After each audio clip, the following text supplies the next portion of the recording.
Ahoy hoy. We are just about to start a fresh run of Final Fantasy XIV. Uh, a game I have multiple characters with multiple jobs at 90. I've basically finished pretty much everything there is to do. As far as like main story and all the raids, all the dungeons, all the stuff like that. I haven't done like Unreals or most of the Savages, but that's for as far as story and just main content. I've pretty much done it all up to this point, and the story really is, I think, the strongest part of the game. It's I think easily the best Final Fantasy story, like the best storyline. Like if you from beginning to end as a single thing, it's the best thing Square Enix has ever done, and it's easily one of the best video game stories I think that has ever been told. So, but it is an MMO. It's an MMO. And, some people don't want to have to deal with an MMO, and I get it, which is why I kind of want to do this with a fresh character, let everyone who doesn't necessarily want to interact with the MMO side of things just be able to experience the story without all the other minutia. Um, so before we actually begin, I'm going to basically show essentially was the trailer for A Realm Reborn, and a lot of people may not know or know what ended up happening really was Final Fantasy XIV comes out and it's trash. Like it is not a good game, design-wise at all. So what ends up happening is they end the game. The game had an ending. This MMO had an actual ending. That was 1.0. They then put it on hiatus and then have Yoshi P come in and fix the game. Like play other MMOs, figure out how other MMOs work and why they're popular, and let's fix this game. They restart it as 2.0 Realm Reborn, continuing where the previous one left off, which is still kind of a hard reset. And you'll see why, because this is basically the trailer for 14, and this is how 1.0 ended. And I'll shut up for this.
And that is the end of 1.0. Basically, that took place 5 years before the current day when you start the game. And then as far as how long it's been since then, um, there's a lot of questions with that. I think it's difficult to say really how long has happened since this moment and the current expansion. There's some, speculation, shall we say. I think they've always said it's 1 year, which is utterly ridiculous. Um, and you'll see why as we go through the story. But yeah, that is how it ended. That song, by the way, is called Answers. Um, it's an incredible song. Um, it's a very powerful song. It's also it's gonna come back as we go through the story. It's the most important song in the game. Not my favorite song, and I don't think it's necessarily the best song, but it's the most important. Because basically, these people were watching the end of the world. Essentially, what happens is, no, do not do that, game. Don't show. There we go. So what happened there was a battle between the Eorzean Alliance. We're just going to start a fresh character here. And the Garlean Empire, the bad guys, who basically discovered that one of the two moons was not actually a moon. It was a construct. It was made by an ancient peoples known as the Allagans, and throughout the game you find a lot of Allagan stuff lying around that is just super high-tech stuff from this lost civilization. They basically created a second moon, again, ages and ages past, to contain Bahamut, the giant dragon thing. And then Bahamut basically, the Guardians' plan was to pull the moon out of orbit and crash it into Eorzea. But we'll deal with that in a second.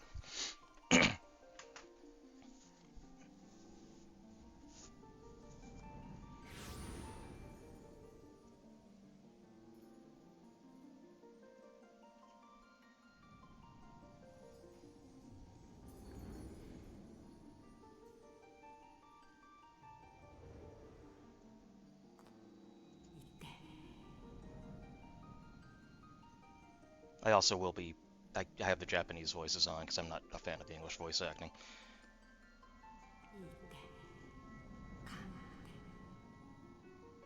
So there will be some reading involved.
Also, I forgot I made this new character a monk.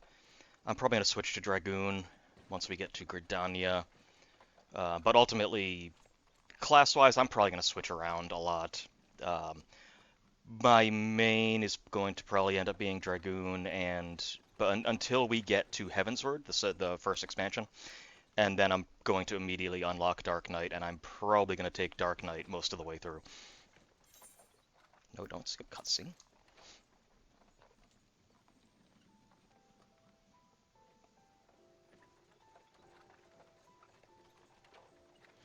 You alright, lad? You were moaning something fierce for a while there. Feeling the effects of the aether, I reckon. You'll get used to it, don't worry.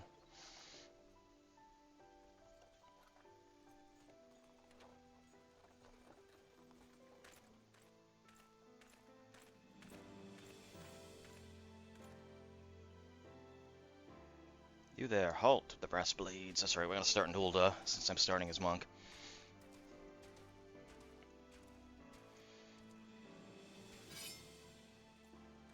Inspection men, search the carriage. I forgot the two of them were here already. Just an honest peddler. Is peddler really an honest profession? I don't know. Don't be too disappointed if you don't find nothing. We have a box, 3 bags, a Hrothgar, 2 Ellison kids, and this old guy. Yes, very suspicious.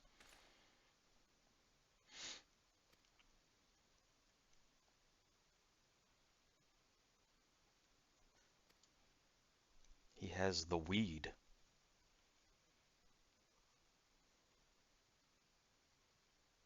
Yep. But you was right at the start. Yes, I am. I'm basically starting a fresh character. Just because, I mean, I could do New Game Plus, but I would have to like watch a cutscene from the in room, then do New Game Plus stuff, and then watch like the ending and credits to each one. I think from the in room. I don't think that's included in New Game Plus. So it's like, yeah, I'll just start a new character.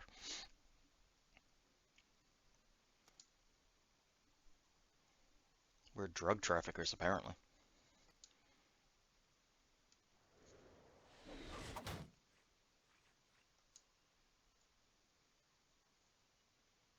The Amalja, ah. This is one of the beast tribes, specifically one of the ones in Ul'dah, around Ul'dah.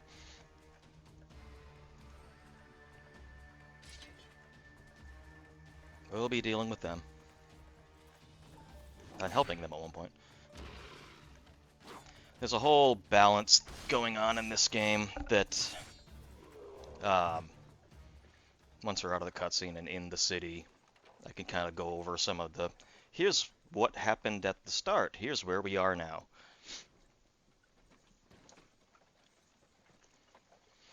You be careful around them brass blades, lad. Bastards will have your shirt off your back if they fancy it. Like common bandits they are, only less honest.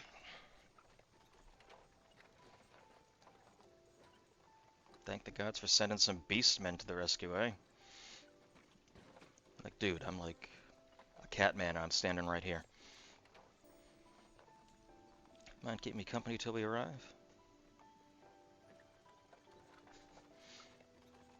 Yeah, those two ain't gonna be talking to you. One of them's asleep and one of them doesn't care. We'll learn all about those two. That's the name. Pedlin's me trade. You one of them furries? One of them new adventurers? Yes, I am.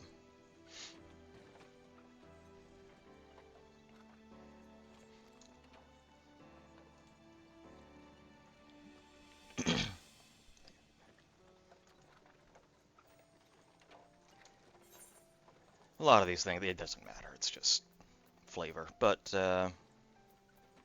dot, dot, dot. No. I guess glory is closest, probably. Notice they don't even give you an option to be like, I want to protect the innocent. No, no. Adventures in this world usually start out because you gotta make the cash, gotta make the dough.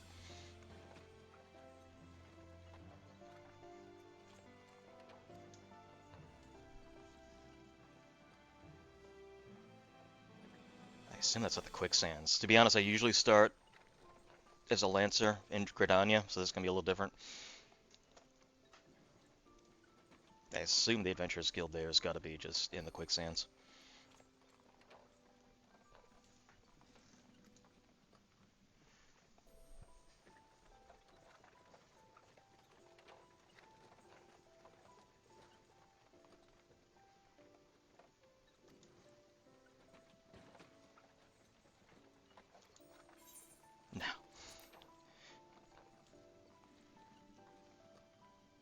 mean, on this character, yes, but, you know.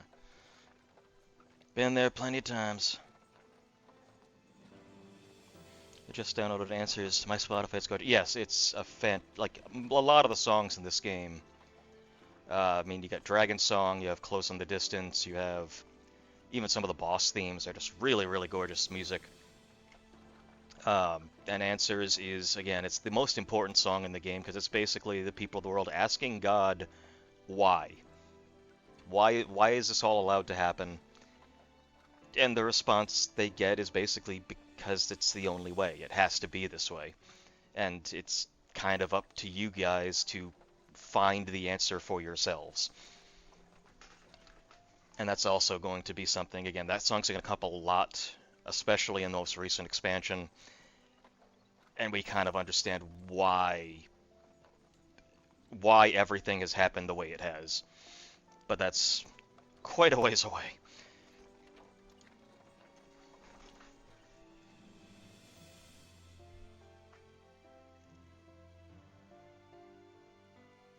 Yeah, so Ul'dah is one of the 3 main city-states we're going to be dealing with in A Realm Reborn. We go on the outskirts of Ishgard, but we're not really going to get into there until Heavensward, which is basically where the entirety of Heavensward takes place. You have Ul'dah, you've got Gridania, and you have Limsa Lominsa. Ul'dah is basically like a trading capital. It has a sultana, but basically it's a bunch of monetarists in the syndicate that they're kind of like a senate, kind of, but they're really just it's sort of like if the country of this city-state was basically the lobbyists just were the senators, because it's always just whatever their financial interests do. Gridania has a seer as their leader, and then Limsa Lominsa has an admiral, because they're a seafaring nation. Gridania's kind of in the forest. It's much closer to nature kind of thing. And then Ishgard is really the other major power in Eorzea, which is the continent we're on. It's closed off because they've been dealing with a generations-long war against dragons. Well, that's Heavensward. It's the lizardmen of the Amalja. We'll be seeing a lot of them. And all the, each area kind of has its own beast tribes that are their own problem. The Sahagin are usually Limsa Lominsa. The Exodal, I think, are the Gridania ones. They also have Sylphs.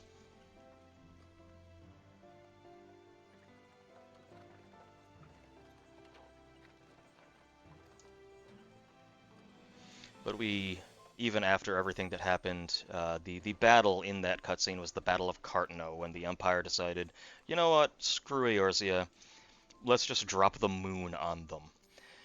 Unfortunately, as I said, that moon was actually meant to trap Bahamut, an Elder Primal.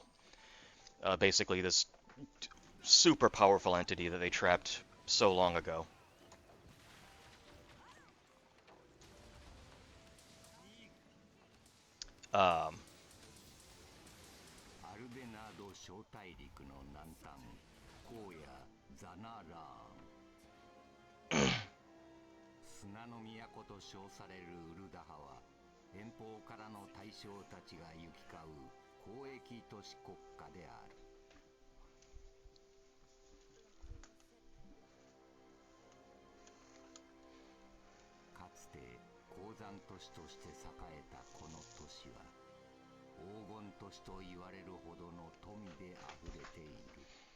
I'll let him talk. 厚い城壁に囲まれた宝石のごとき豪奢な都市に今一人の冒険者が訪れようとしている。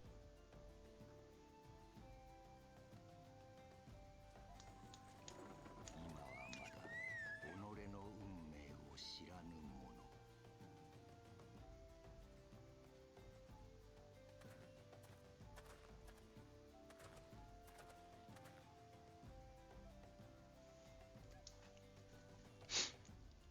the high road. About time to be hitting the old dusty trail. What are you two thinking on?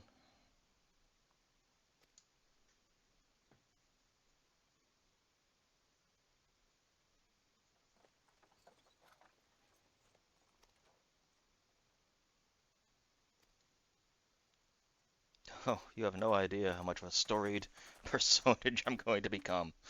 神々に愛されし地エオルゼアの歴史に名を残すもの。この冒険者の長き旅は砂の都ウルダハから始まる。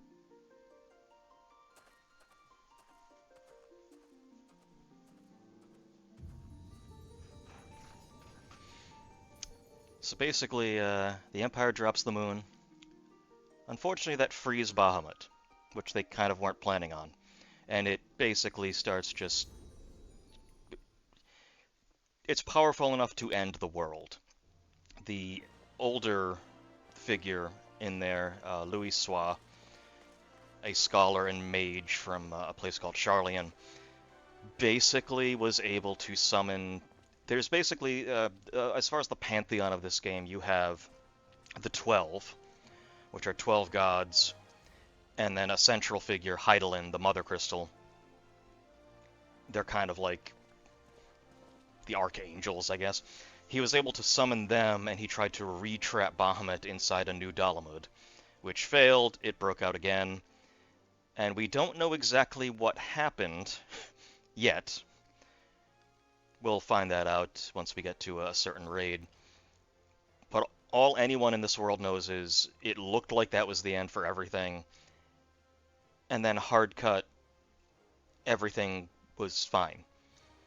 The world was still like, or Eorzea at least, was in ruins. They had to rebuild a lot, and it's been 5 years since that, and we're basically coming into it. But no one who survived the Battle of Cartno really remembers what happened after that. They don't know how they lived. They don't know how they got out of there. And the guy with the axe is sort of canonically the hero of Light that basically we're going to be playing. But that's kind of just the default Warrior of Light they use. And he's going to be in every subsequent trailer for every expansion, so you kind of see a through line.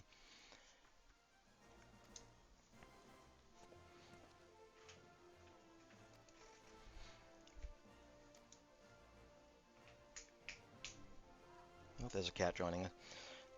Good old Wymond. Wymond is, well, especially once we're finished with the main story of Realm Reborn and we get into the Hildebrand storyline, I think he's the one that starts that one.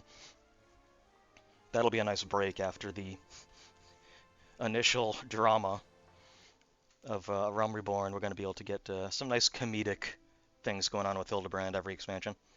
Except for Shadowbringers, although there's reasons for that.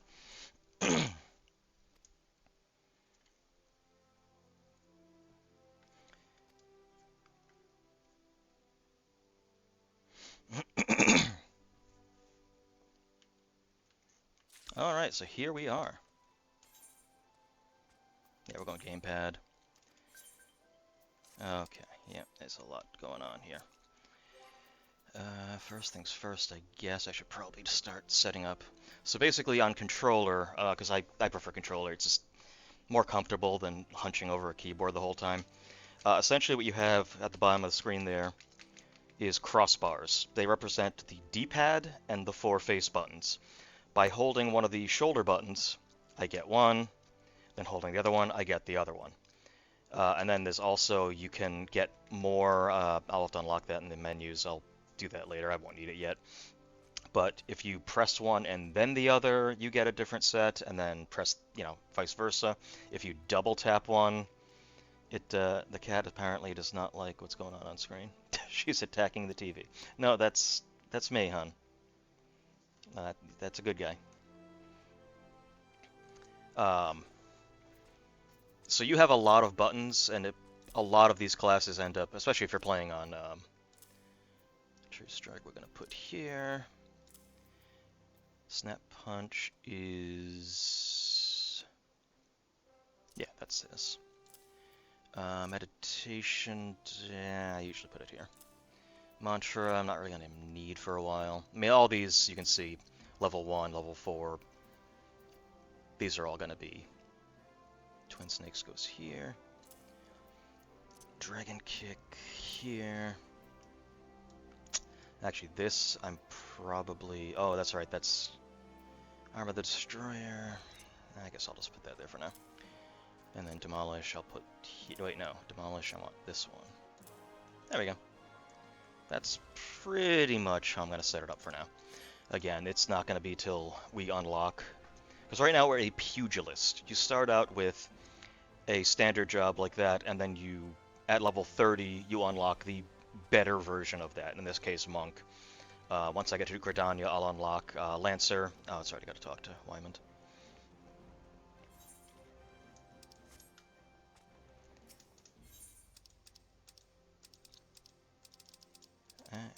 And then that'll be Dragoon. There's Gladiator, which becomes Paladin. Marauder, which becomes Warrior, which is what the Warrior of Light in the trailer was. You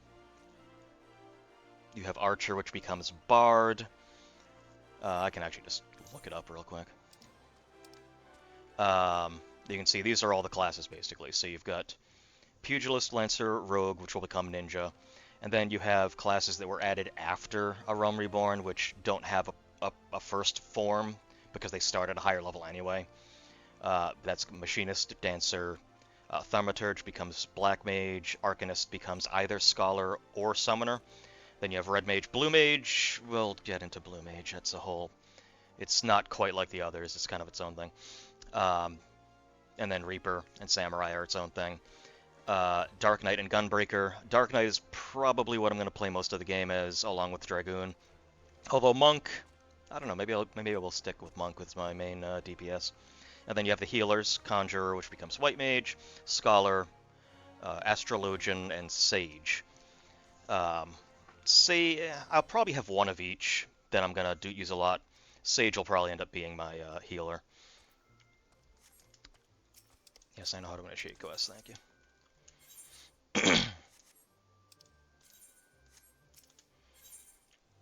Enter a city state. Let's register yourself, right? He's just gonna... This is a lot of just tutorial stuff. It's gonna get me to where I need to go. Tis plain to see with... Yeah, I can speak. Tis plain to anyone with eyes you don't know your way around here. If you go wandering off down the nearest dark alley, you're certain to get mugged or... Yeah, someone's gonna mug me. I don't want that on my conscience. You see a 6'4" lion man, you're gonna think, yeah, he's an easy target for mugging. Before you do anything, I want to head over to the quicksand and speak to Momody. She is the master of the Adventurers Guild and can set you on the right path. There was quicksand. Just take those steps over yonder and pass through the double doors. You'll find her inside. And that's as much as you're getting for free. Good luck with the adventure and adventurer. They have a name. Alright.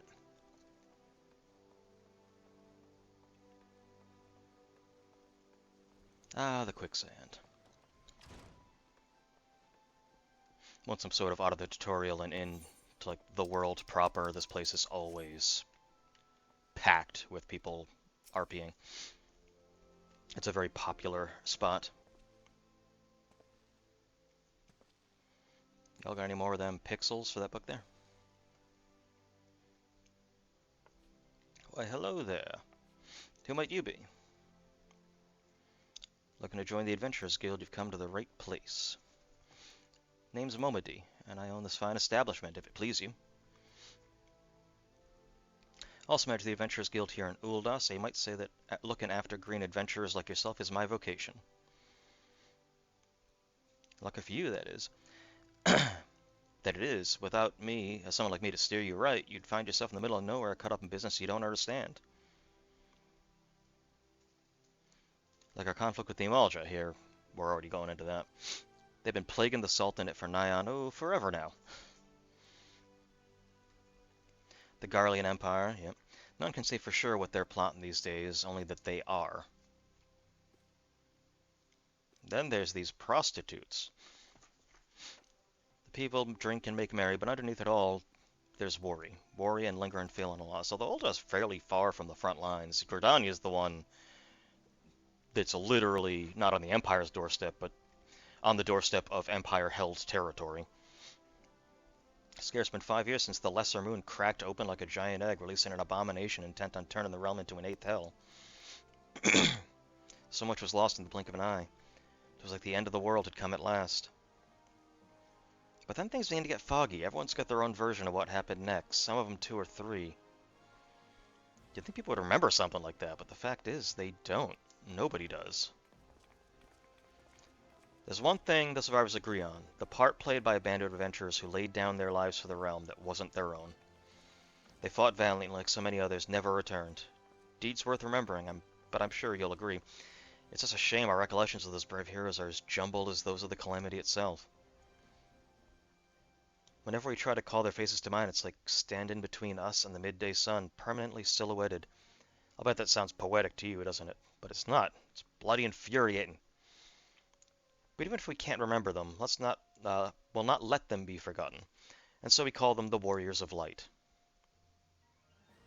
And they'll forever stand as a shining example of what adventurers can achieve, and that's why I welcome new arrivals like yourself to our fair city. All I ask is that you lend a helping hand, and try to leave Ulda in a better state than you found her. If you can promise that, I'd be happy to let you join the guild. I promise nothing and deliver less. A promise is a promise now. I'm counting on your help to put the past behind us. We need people working and spending and bickering like the old days. That guy is walking suspiciously slow. I don't like it. And a happier, prosperous Ulda means more business for the quicksand, too. Any road, let's make this official. Go ahead and write your name in the register neat as you can, with my invisible pen.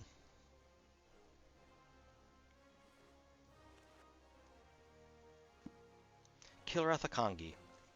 Well, ain't that a charming name? Just rolls off the tongue, doesn't it? Does it? Alright, Master Kil'rath, or Mr. Akangi. On behalf of the Adventurers Guild, I officially... Oh. 12 is my witness, I swear to you, I'll bring you your money. In the East, it is said that even a merciful god might be driven to vengeance if thrice blasphemed. Be grateful you're given a 4th chance to offend. You two, attend to this scum. My Knight and Palpatine here are going to beat your ass. Well, ain't that a sorry sight? Not an uncommon one, if I'm honest. Don't worry, though. If you work hard, I doubt you'll end up like him. So we're not going to do anything about that? We're just... just don't end up like him. It's fine. Just the same, if you ever need a bit of advice about one thing or another, pay me a visit. Just don't go bother me every time you stub your bloody toe, all right? Of course, I do enjoy hearing tell a gentleman's woes with the women folk from time to time. Any road, welcome to Ulda, Kil'rath. And yes, if anyone is curious, the name Kil'rath is actually a reference to the game series Wing Commander. The alien race of cat people is called the Kil'rathi. I also use this name for my Cadian in a Star Trek tabletop campaign. But that's a whole nother can of worms. Alright, tutorial over. We are now already leveled up.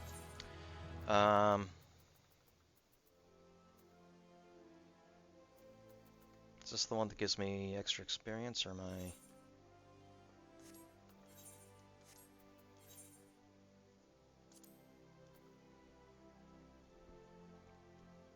Maybe I don't have that. Maybe it's only on the first character I have.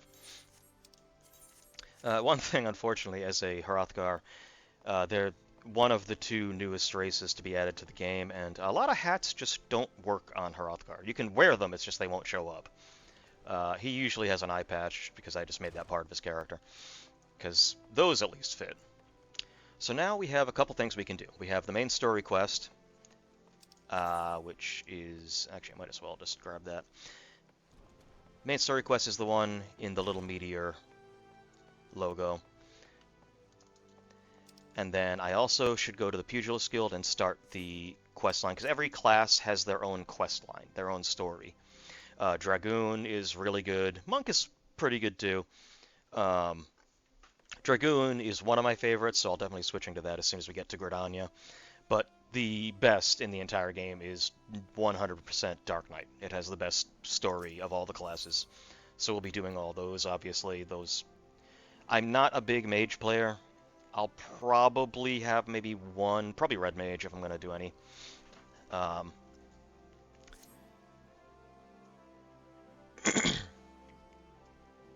Before you go charging off to find your fortune, a few basic tasks. First of all, I'd like to visit the etheric. Okay, so this, yeah. Basically, they're going to have me go to the main sites of the city. Oh god, I'm going to have to get all the aetherites in every city again.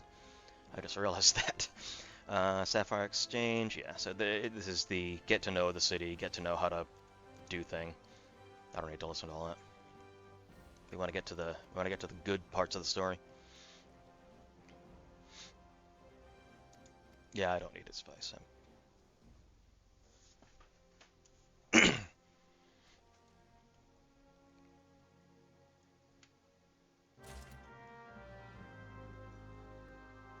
And I have mail from various things. Oh, here we go. What did I say? This place is packed. So now we are out of the tutorial instance and we are in the main world. So, couple things I wanted to just mention. So this is the world map. We are in, for Realm Reborn, we're basically going to be hanging out in Eorzea. Lenosha, that's where Limsa Lominsa is. That's the city-state that basically was founded by pirates. They're a seafaring nation. They don't do piracy anymore.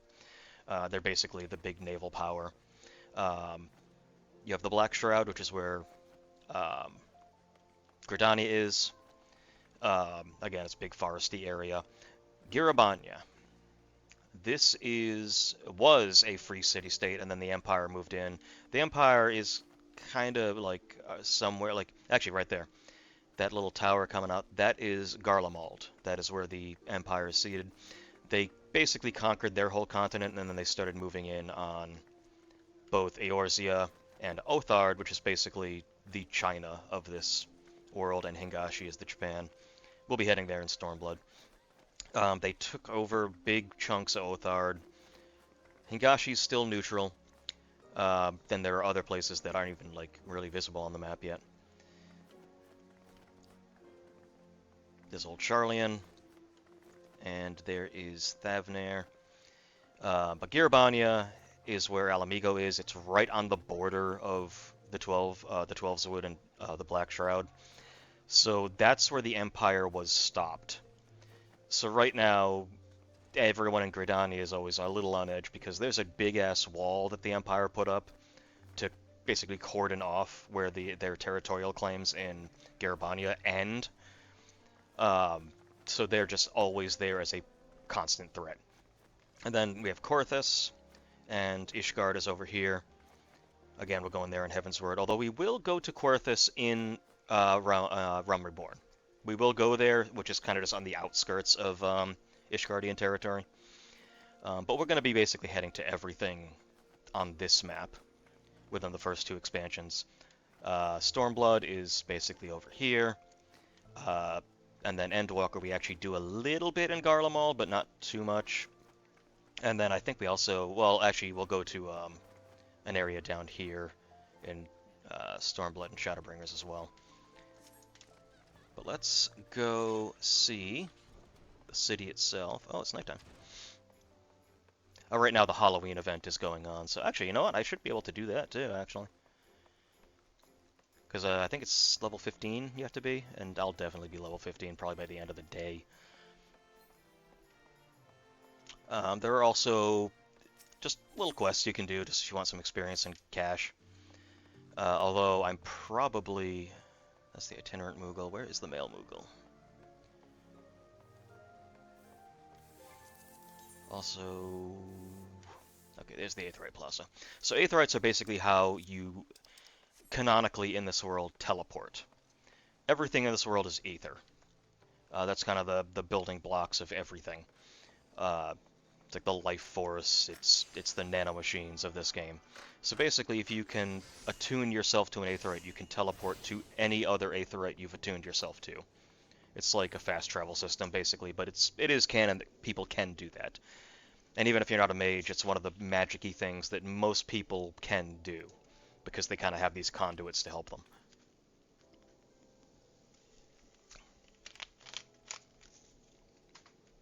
100,000 gil. Apologies, but I do so relish the opportunity to make that jest. Look on your face is absolutely priceless. Oh, the fact you were so easily deceived suggests you aren't familiar with the use of aetherytes, so allow me to explain. Yeah, we don't, this isn't, most of this is not story, necessarily. This is just, it's tutorial. Once we finish the first few story quests, we'll actually start getting into, you know, story. But, I think it's pretty much all as far as... Actually, yeah, let's go over there. You know, I'm just going to pick up my job quest. Get that started. But yeah, I think that's pretty much... I showed the world map, kind of gave the breakdown of everything that... And we'll be...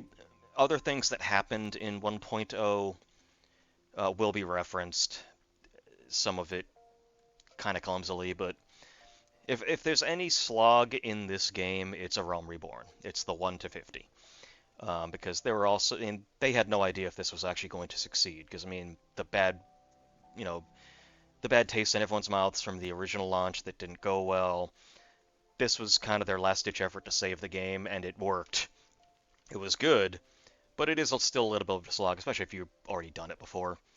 Um, Once we get to Heaven, like, it's still a good story, and I can kind of beeline through it.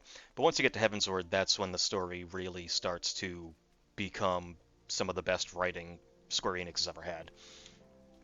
I need to talk to you, my guild receptionist. Yeah, so this is my starting class, Pugilist. Yep, this is just more tutorial stuff. Wait, okay, yep. Then I talk to, this is the Guildmaster. He's going to be giving my quests every 5 levels. Up to 50.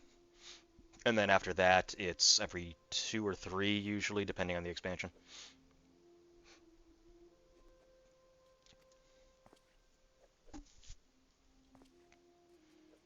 You're not my errand boy. There's no dancer, there never was. I'm not doing anything decent, I swear to the gods. Yeah, Hammond's kind of the traditional Japanese trope of old man who's kind of a lech. Hero and roll? Why didn't you say so sooner? In my capacity as guildmaster, be glad to give you a primer on the art of hand-to-hand combat. Yeah, we're pugilists, we punch things.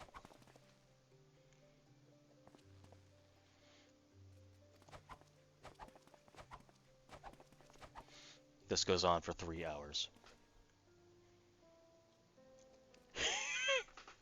Crikey. Spent from all this talking. That wasn't talking, that was you punching the air. You ought to speak more, son. Give me a chance to check my breath. Where was I? Alright. Join the guild. Before you do so, I must warn that the path of Pugis is long and arduous. Do not believe... Do you believe you got what it takes to go the distance? Be honest with yourself now. Yeah. I punch good. You have fighting spirit. I can see it in your eyes. See no reason to deny your place in these halls. Welcome to the guild. Yep, so we're just gonna... This is pretty basic first quest, which is... go fight some enemies. So I'm gonna look also for little aetherytes. Where is the first one? We'll have to go this way anyway, so I guess we'll... Wait, is there one down there? There is one down there. Might as well grab that one first. That's the Thaumaturge Guild, where black mages, or technically... Usually, you will see in a lot of these quests, the Warrior of Light, your character, is very special, for reasons. that they will get into. Like, for example, you can become a black mage by joining the thaumaturgists. Black mages are not common. Thaumaturgists are fairly common. You can manipulate aether of an element and shoot a fireball or ice or whatever. It's not common to be a black mage. They're basically walking weapons of mass destruction. There's very few, if any, other than you. Same thing with white mages. Um, so basically, these are fast travel within the city. So I can go to any of these places. Adventurers Guild, I should have grabbed that while I was there, but once you have all these also, you'll have a couple other options that unlock. So actually, I might as well jump over to the Aetherite Plaza and take the other way.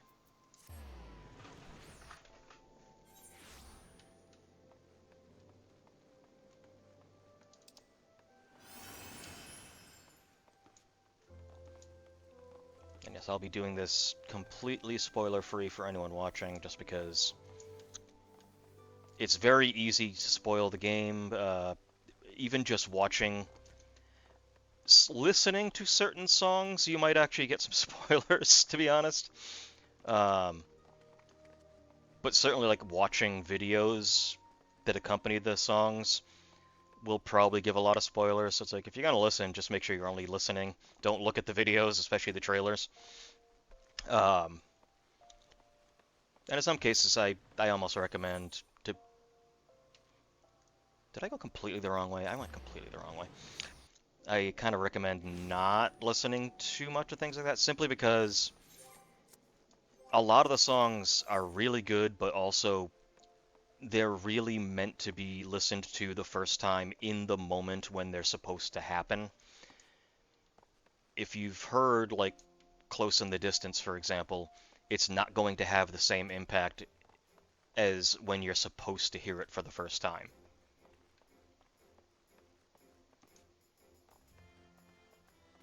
That's probably, well, I think Close in the Distance is probably my favorite song. And it's because I hadn't heard it until it happened in game, and it was just a complete gut punch of a moment. So that has a very special place to me.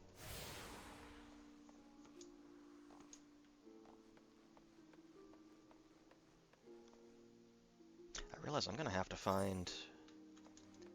I'm gonna have to talk to some of the people in my free company on my main character, simply to. I may need some help with some of the stuff, just because most of this game you actually can play by yourself. Every major story dungeon you can play with AI-controlled party. You don't have to play with actual people, which is good because sometimes it can take a while to actually find people to.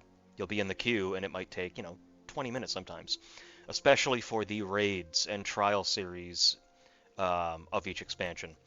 So being able to do at least the dungeons without dealing with that is great.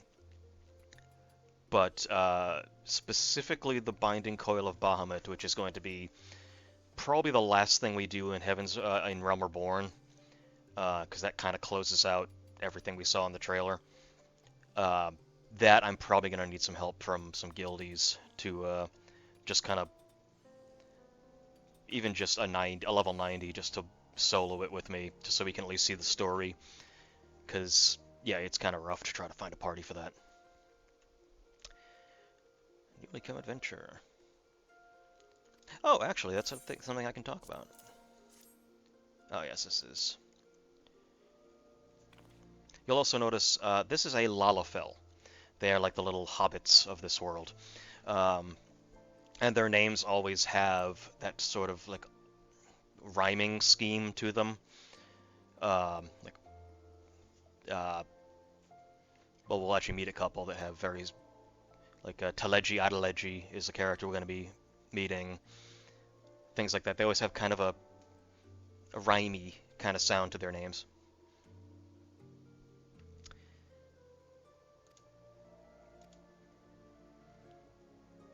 Square. Oh yeah, so he's basically talking about, here's where you buy stuff. I know how to buy things. Yeah, merchants. The market boy. I don't think this is where the male Moogle is. I know I have some items that I can grab. Why do you have a Garlean third eye? I just noticed that. One thing, I don't think I mean, he's not Garlean, he's a Lalafell. But, yeah, we'll meet some Garleans, because that's one of the things that... Garleans are also people who cannot use magic. They are physically incapable of using magic. I mean, obviously they're made of Aether like everything else. They have some little things they can do to manipulate Aether, but most of what they do is they've made technology their way of manipulating Aether. They have machines to do it for them because they can't do it themselves. They just don't have that capability. But in return, they have a third eye, which gives them certain other abilities, and they're also, canonically, they are physically more powerful than any other race in the game. Interestingly, the Lalafels are also pretty strong because they basically have the same base strength as anyone else, despite being tiny little people. So that means they're just freakishly strong for their size because they can wield the same weapons as everyone else. So this is the market board. This is basically where you can put items up for sale to other players. So for example, when I become a Dark Knight, I can see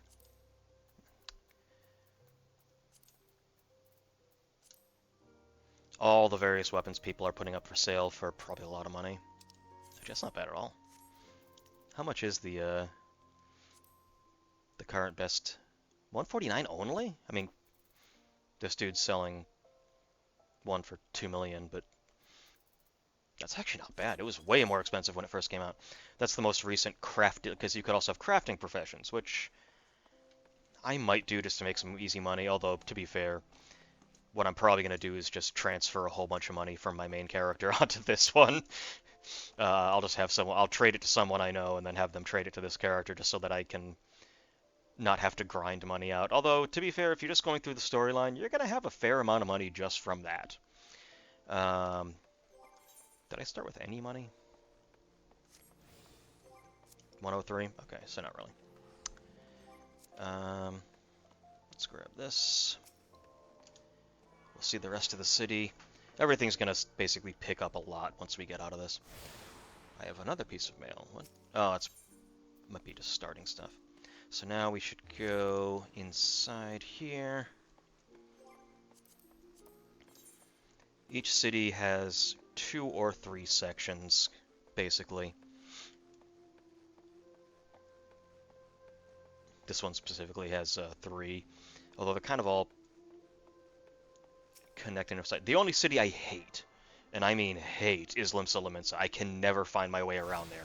It is the most, like, awkward setup. It's kind of like trying to drive around in Boston, which is a city that's entire city planning and road planning was based on cow herding.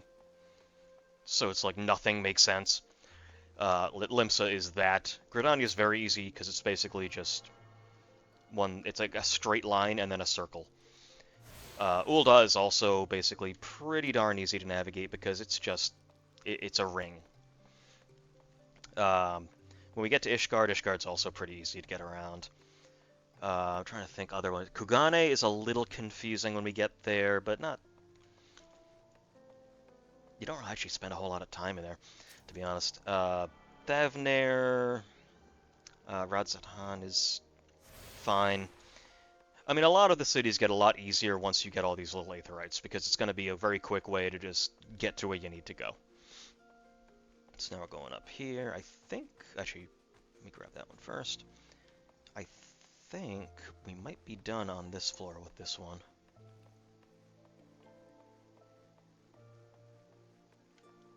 But I would like to just grab... We can see.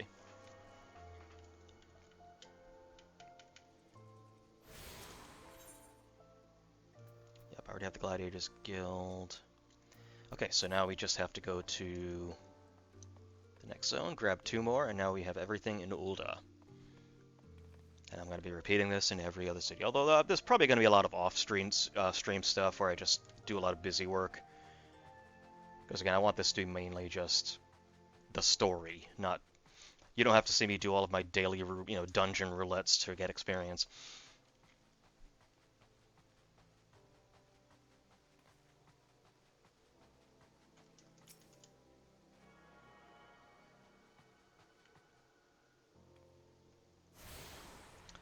just one more, and then we're done. And then I assume, yeah, go back to Momody at the quicksand. Oops. This basically is where, is it this one? This is one. The Royal Promenade, where the Sultana, Nanamo, who's another Lalfell. The Lalfells basically run this place.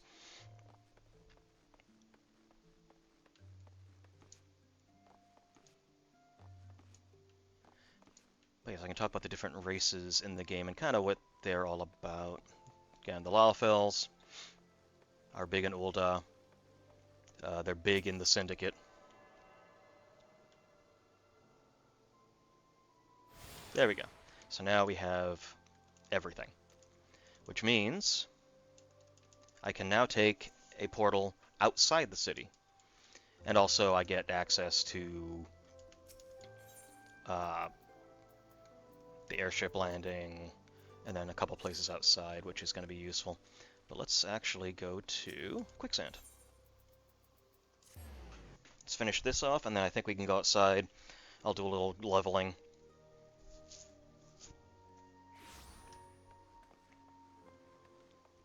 Which is going to be mainly for my Pugilist quest.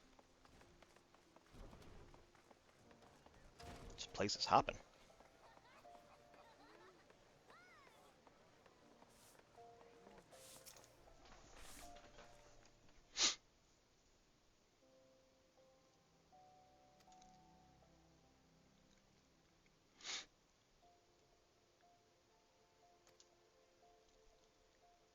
Look, you got a purpose. Alright then. I'll just have to work hard, make money, and spend it here at the Quicksand.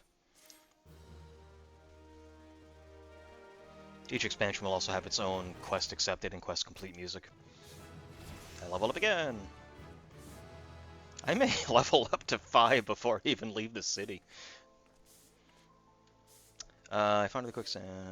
Okay, so what is the next quest? Not until 4. Okay, so I can go quickly to do my Pugilist quest. That'll get me probably to 5, actually.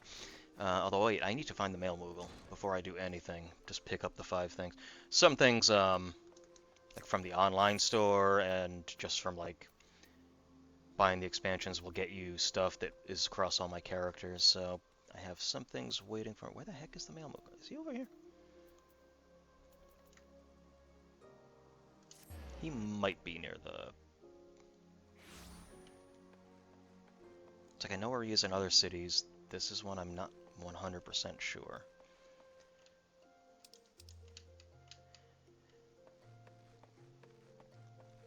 So this is a regular old human, or here as they're called in this game.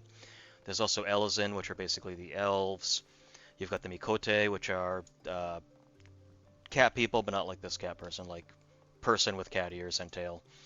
You have the Rogadin, which are big people, kind of... Oh, there's one. Yeah, Rogadin. Big guys. You have the Ara, which are basically people with like dragon scales and horns. You have the Viera, which are rabbit people. And you have the Hrothgar, which is what I am. The Hrothgar, again, they were one of the 2 newest races added along with the Viera. They come from a place called Boja originally, which was taken over by the Empire. And that's also a big storyline we're going to be doing at some point. Is that Shadowbringers? That's Shadowbringers. But it's an optional storyline, but you can see more about everything that happened in Boja.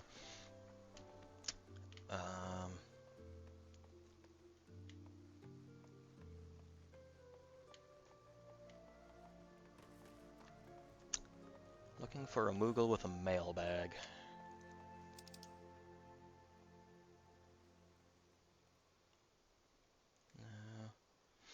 Might be hanging around somewhere. Maybe he's at Steps of Neld. Nald Thal is a kind of the main god of this particular area. He's a twin god, Nald and Thal, of both commerce and death. So he's like the shepherd of the dead, but he's also kind of almost like a Charon kind of figure, like the ferryman. But he's also a god of trade. So basically a god of like change and transition.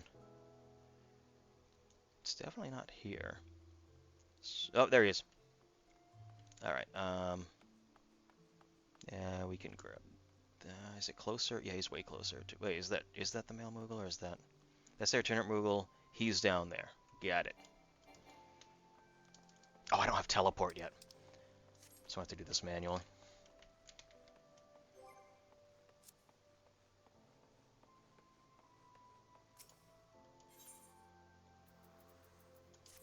Once I pick up the mail,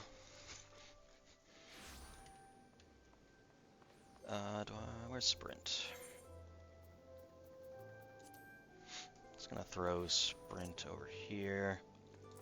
Return, I'm probably not really gonna use return much.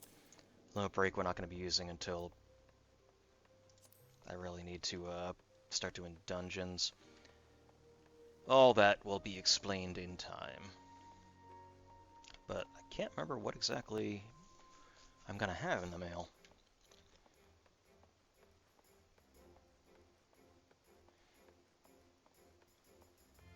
I'll have to see exactly when the Halloween event ends, so I know how much time I have to get to level 15 and do that quest. I've done it on the other characters, and it's a fun little quest. Every holiday has its own event where you can get some rewards that are specific to that holiday, and it's got a new little story you can play through. Very short, but very fun. Give me my mail.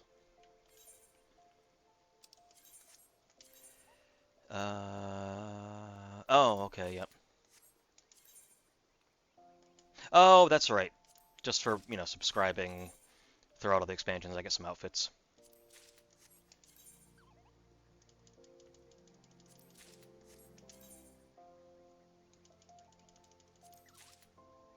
And I also have...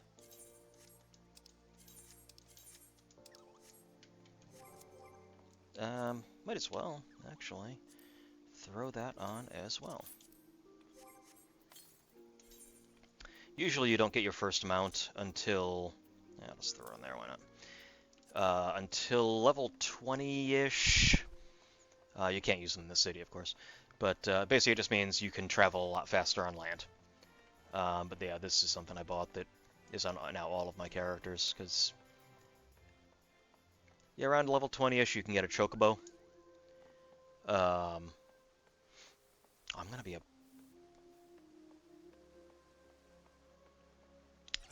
an immortal flame, I guess. I'm so used to the Gridanian ones. Let's go outside so I can... Actually, what do we got? What do we got? Got a little bandana. It's not going to show up because I'm a Hrothgar. Cool.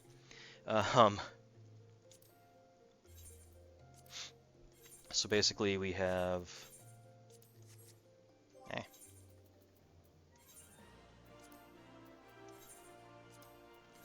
Squall's outfit from Final Fantasy VIII.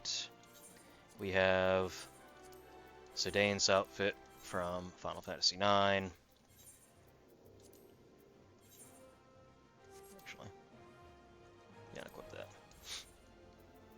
We also have the Wild Rose Curious, which is from Final Fantasy II. Normally there'd be a bandana there. And then Cloud's Advent Children outfit, which... Actually, if I'm going to wear anything, why don't we go... I liked Final Fantasy II. I think I might be the only living human who actually liked that game. Although this, it's fingerless. So I have to see my dumb... You know, we're just going to switch over to the Hrothgar stuff. Here's a weird thing. Hrothgar have claws. But you have to put on the Hrothgar wrist guards to show the claws, otherwise you just, where's the, you can see that the claws just go away. There are, things you can do to keep them, but, you know, that would be violating terms of use. I would never do that.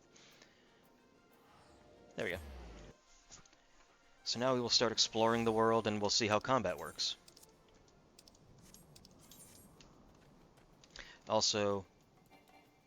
Oh, I don't have author... Okay, so I will have to wait until I can actually get authorization to use mounts. So basically, anything with this little symbol over their head is something involved in a quest. So I've got to kill these things.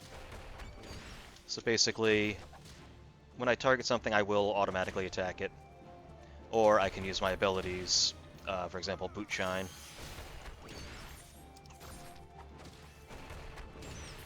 Which is on a cooldown, as you can see.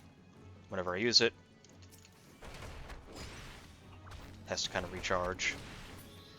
As I get more and more moves there, basically you'll end up with a rotation.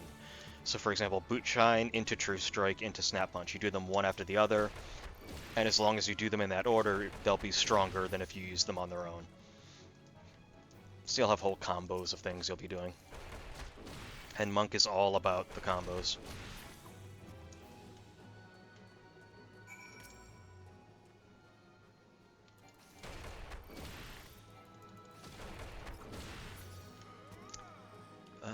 Shrews are this way.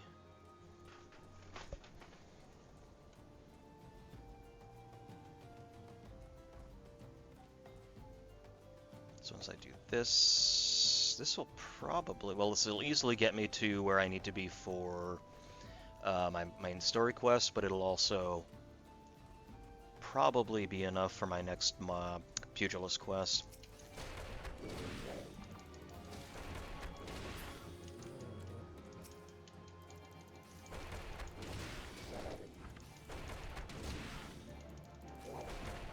And if, for example, I want to keep this costume, there are ways you can use to save outfits so that no matter what you're actually wearing, you'll have these outfits saved that you can just put on anytime you want, just so you can customize your look. So let's go. I guess we'll just... I'm actually going to use Return. So we'll grab a story quest, and we'll grab a... We'll turn in the monk quest. It's kind of convenient that the Pugilist Guild is literally right outside the Aetheryte Plaza.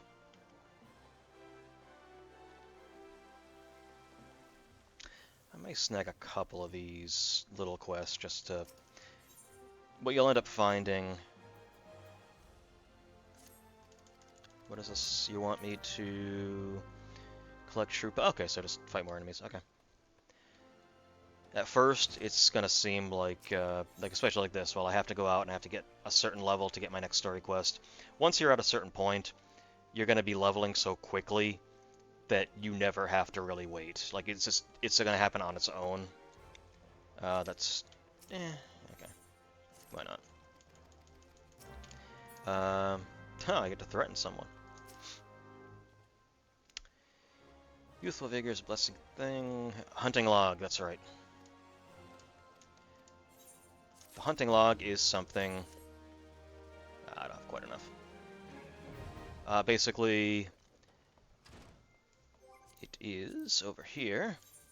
It's find these enemies, beat a couple of them, and we'll get a ton of experience for it. Another way to quickly level up. Yeah, I need to go to the quicksand. This is the, each of the nation states has a grand company, basically their own kind of personal army, and you can join up with them and get rank in those things, which basically is just to get some cool stuff for your character. It's something you don't even really have to interact with if you don't want to for the story. We're going here, actually. Oh, it's the guy that has to do it. I have to threaten. Yeah, let's do it.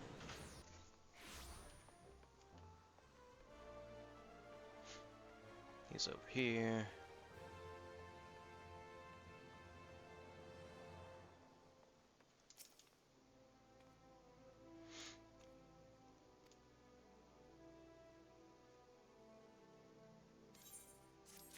So I'm working collection apparently for. You can get a potion and an ether. That's actually well, ether doesn't matter. I'm not a mage, but ether is basically gives you magic points. Potions give you health points. Um,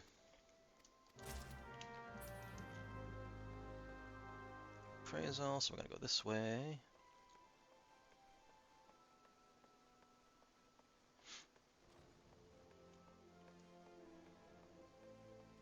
And that is actually Nald himself, the of the twin gods. He is the god of death. This is the Thaumaturgist Guild.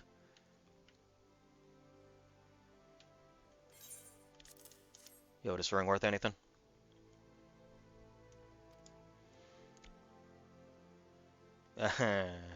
When the item in question is fake, of course it's fake. And such a gaudy, poorly wrought one.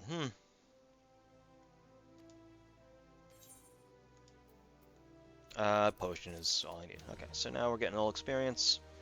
Not joining the Thaumaturgist Guild. From what I understand, Black Mage is like one of the most miserable classes to try to level because you're basically just going to be standing still and shooting fireballs for most of A Realm Reborn and beyond. You don't really get a whole lot of neat stuff you can do until way, way, way, way later. Granted, you'll be doing like some of the most damage in the game, but you'll be standing there and pressing a button every once in a while to just fire a spell. But those spells do a lot of damage.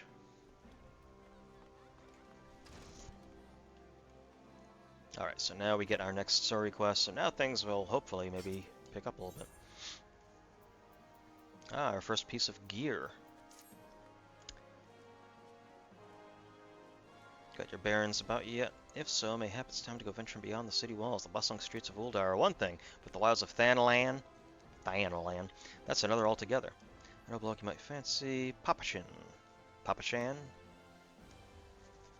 Papashango? Central Thanalan, this dangerous beyond the wall.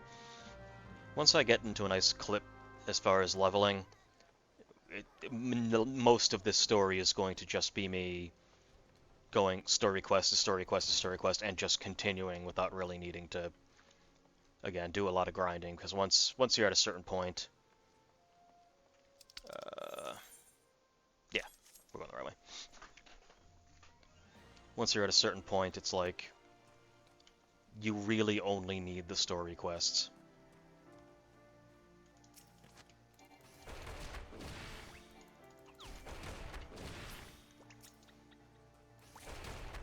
Although as we go in expansions, I will need quests sometimes to get what are called aether currents, which allow you to fly with your mount in certain areas. So that'll be something I will do, but that's another thing I can just do off stream, just to get everything unlocked.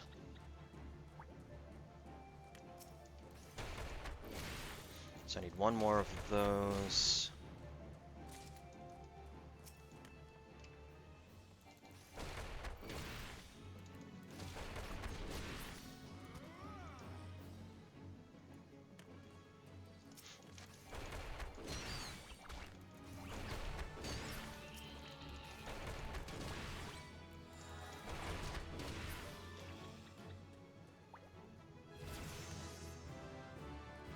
Another level up.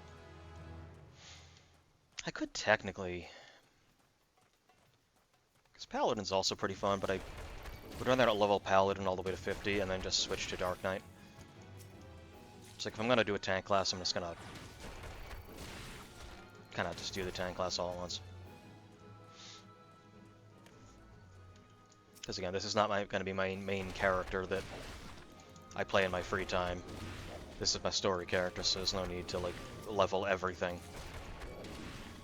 I'm going to try to get through the story as efficiently as possible. My hope is that we'll be done with MSQ and all the optional stuff before Dawn Trail comes out next year. So that way I'll just... I mean, the character I play normally, it's this exact same character. It's just the last name doesn't have an apostrophe in it. So... Here's the shrews that I need.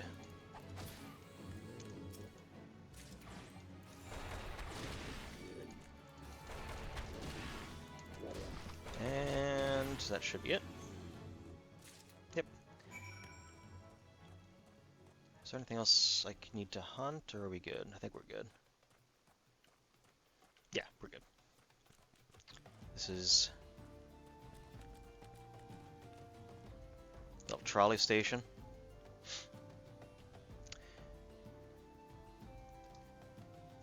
Papa Shango. Station Master of the Humble Dispatch Yard.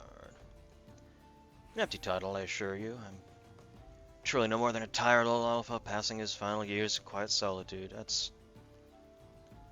12 no-I'ves. There have been plenty of those the last 5 years since the calamity struck. The devastation was vast. Such devastation was not my intention. That's a meme we'll understand once we finish From Ruin. You know, true Eldons work together, doing all in our power to rebuild what was laid in ruin. By the sweat of our brows and the love of our home, we have rebuilt Ul'dah to the grandeur and majesty that you see today. The railways which run through the dispatch yard, too, were born of the noble efforts of a great many souls. Still much work to be done. The wounds left by the calamity run deep, isolated beyond the lines of beyond our lines of supply remain. And there are places yet wanting for relief and restoration. Ul'dah needs the aid of you and your brethren, friend. In fact, never has our need been more dire, which may be the point, I suppose. I believe we may have some work suited to one of your ability. Well, then again, I could just grab. Nah, I can just. I'm just gonna give myself cash from my character. Altered thigh boots. So basically, I gotta find. Yeah, I'm gonna have to unlock glamoring. That's right. It might not be till I get to meet the Scions. That might be when I can unlock stuff like glamours. Glamoring basically is the ability to change the look of a piece of gear to another piece of gear. Station Master Papashan, a simple task. Number of sentries have been sent to guard an air dispatch units as well. They have been long away from the shade and featherbeds of the city. The hot days of coldness can play hells on the mind and body out there. If it isn't too much, just go bring them these twilight pretzels, would you? I find comfort food always helps when I feel like killing myself. That's a happy thought.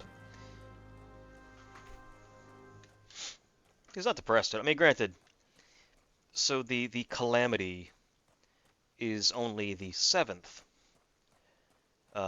calamity. Basically, the timeline, the history of this world goes through astral and umbral periods. Astral basically being like a rising action, and umbral being kind of a falling action. That basically there have been 7 so far umbral calamities that basically mark the end of an era and the beginning of another era. The fall of Dalamud and Bahamut's awakening was the 7th umbral calamity. There was one where it involved a giant flood in the past. There were, again, 6 others. Each one had seemingly a different kind of element attached to it.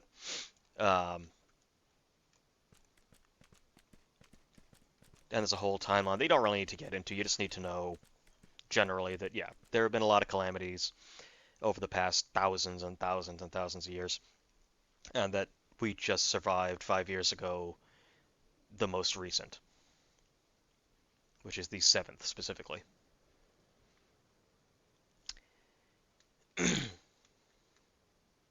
Okay. Is there a problem, officer? State your name and business. A twilight bristle from Papashan? By the gods, forgive me. You could say this new post has my nerves in a twist. You get 2 giant hornets and some shrews. Some killer shrews, one might say. Is safe so long as I stand watch. Papashan, my thanks. Tell him I only wish I could repay the favor. Whee! Killer shrews, killer shrews. As soon as I can unlock mounts, I'm going to, just because It's going to be way easier once I have that, and especially once I can get flying. And yes, the motorcycle, which is what this is, can fly. Every mount can fly.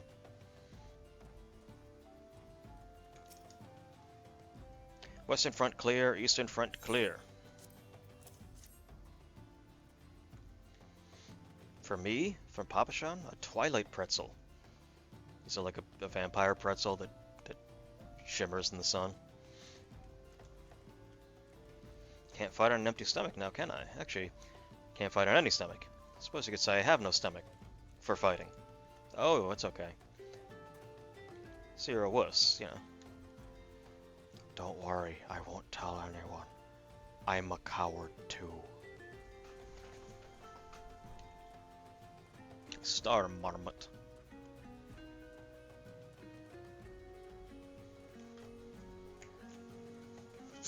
Marmot.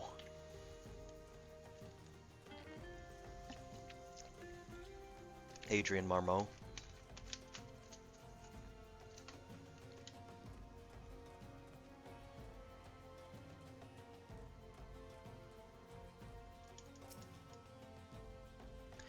"'Twill save me. Scorching days, freezing nights is supposed to be the end of me. Have a pretzel. Twilight pretzel, don't mind if I do. That's a refreshing goddamn pretzel. I feel reborn.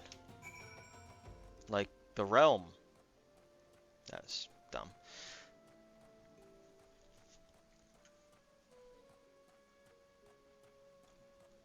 $1,000,000 Twilight pretzels. Here I am. Uncle Mo, thank you, ma'am. This'll be a treat. Uncle Mo, while you eat. Please take the pretzels off my head, kid. The basket is very hot. With a deal fewer pretzels, I see. Tell me, how fair your Sultan sworn sentries? Did they have anything to report? Anything at all? Nothing? Are you sure? Oh dear.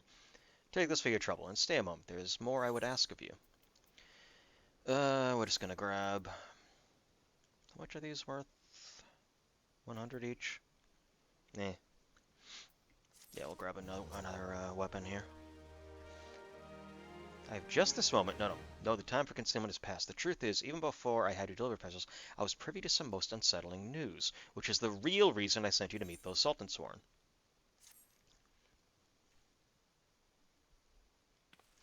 A young noblewoman from a very prestigious family has run away from home, and I have been ordered to see her safe return. The Sultan Sworn you met earlier are assisting with the search. Alas, it seems they have found no trace of her. I apologize for not being frank with you from the start, but I must proceed with caution. Should word of her disappearance spread, I fear others with less honorable motives may join the hunt. And should we allow her to come to any harm, not even 100 beheadings would be punishment enough. This cannot happen, Kil'rath. It must not. I need you to help me find her. Who's missing, exactly? Praise the 12, I knew I could count on you.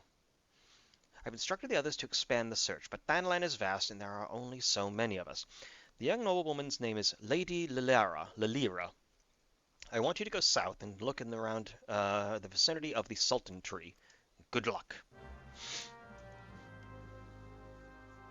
The choice is yours and yours alone.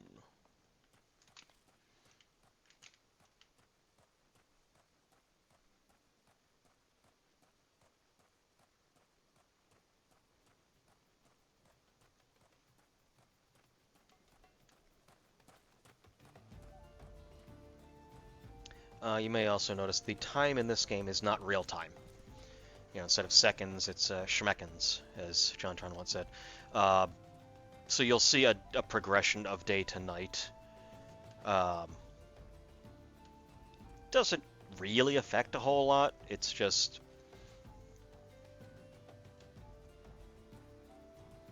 I think it's more just they wanted you to be able to not have to, like... You'll only see night if you're, like, you know, someone who, like, works a late shift or whatever. Whenever you see this kind of glowy thing, this is a solo duty. You can't do this with a party. Basically, it's a little... It's like an action set piece for the story. Yeah, this is an instanced battle.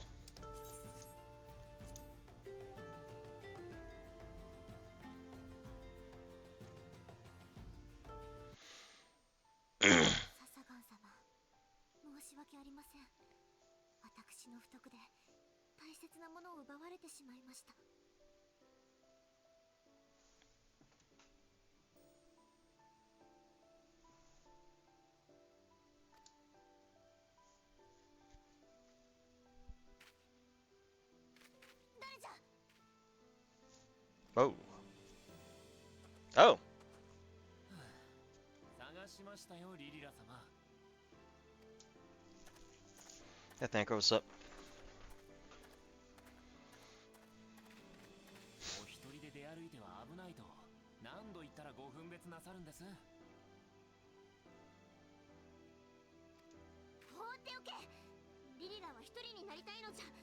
あっち行け。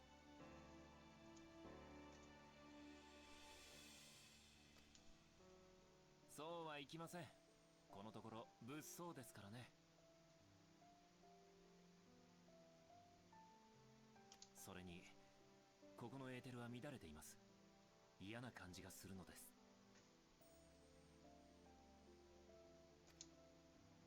さあ帰りましょう。みんな心配していますよ。 Like, is this a conversation I should be part of? Should I know what you're talking about? ご苦労だったな。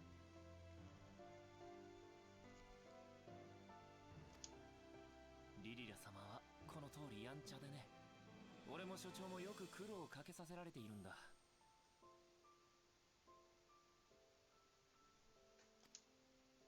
一緒に所長のところへ帰るとしよう。リリラ様を無事保護したと伝えにね。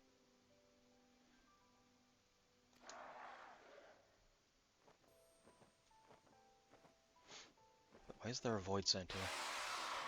やれやれ、敵の多いお嬢様だよ。まったく。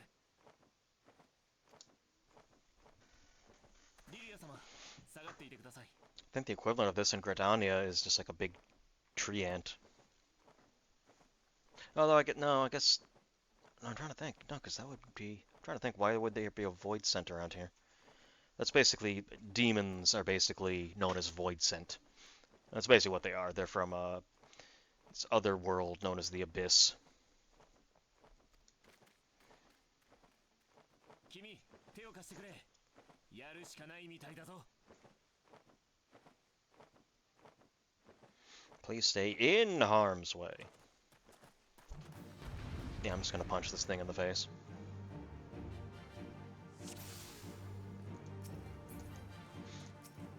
Handsome stranger.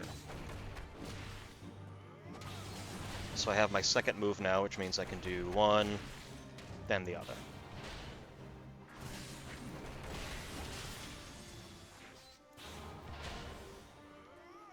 And now I have my third. Oh, they give you your first three moves, like your first combo, because it's monk, it's kind of their whole thing.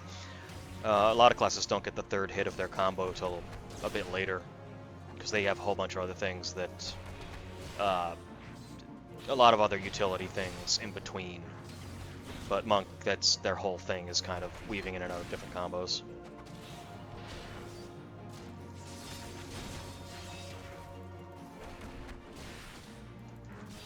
The combat's going to get way less, way more interesting once I get a lot more moves, you'll see.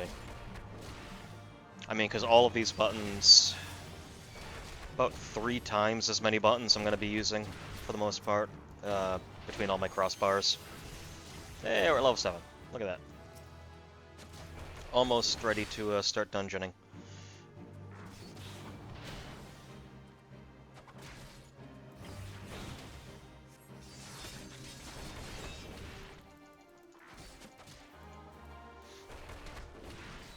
Wow, I'm missing a lot. I'm gonna have to get some... Definitely gonna have to start getting some gear with stats on it. It's weird to like actually be at a point in the game when I'm actually like missing attacks.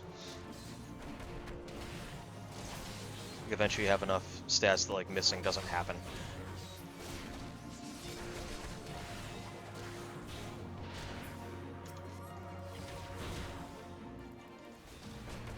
So he'll call in some ads. Oh, they call in 2 more?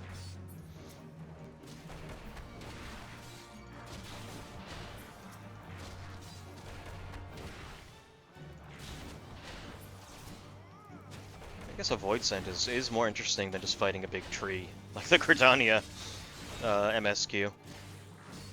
Because yeah, depending on where you are, where you start, you'll meet a different one of the Scions. Basically, this dude, Thancred, is one of the Scions of the Seventh Dawn, which are basically the group of heroes that we're going to be joining.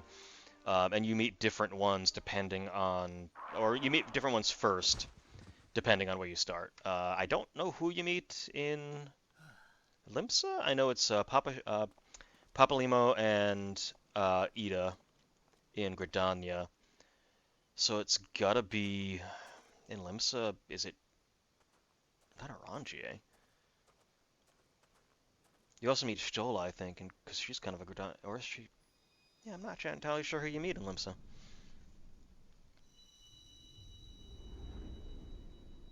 This is a crystal. Very important to the Final Fantasy series, the idea of crystals.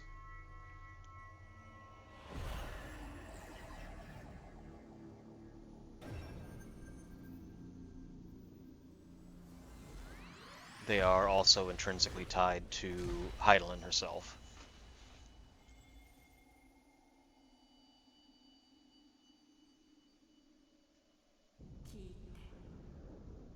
And they basically allow us to, as you collect these crystals, it's basically almost also where are you in the story. There are 6 of them. So with each one, it's almost like this is a big point in the story.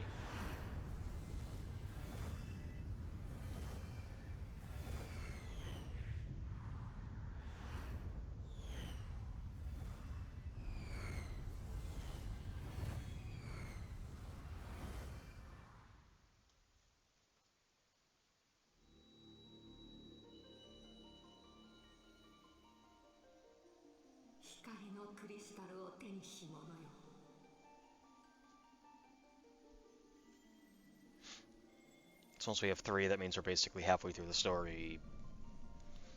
It's also a good way to kind of time where you are.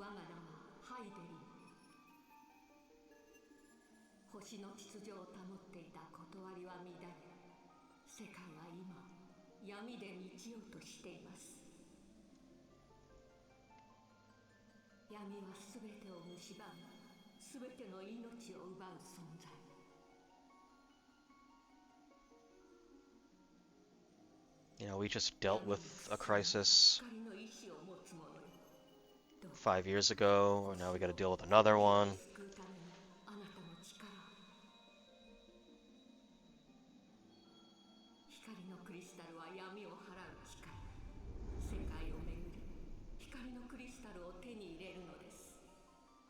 Pretty typical Final Fantasy plot for Realm Reborn. Just there are crystals of light we need to find to basically open our connection to Hydaelyn, and that'll save the world somehow.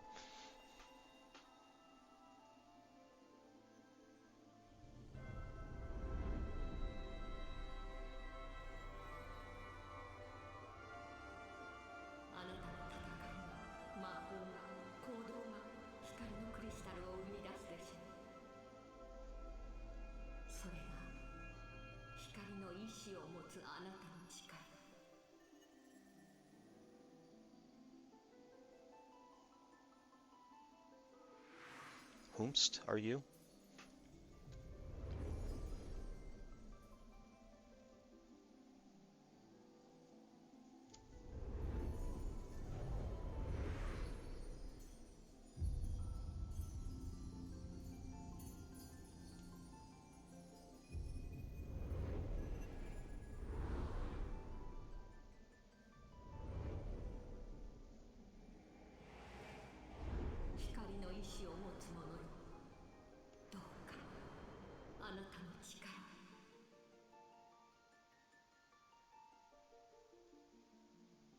Those were likely other souls that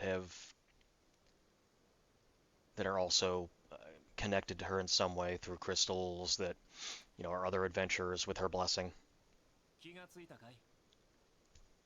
Other warriors of light in a way.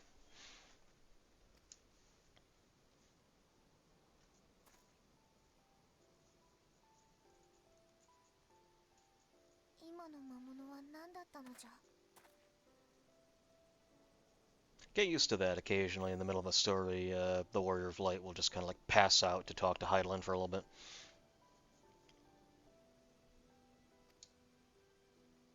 異界ボイドに住むという用意の一種です。あれが話に聞く用意。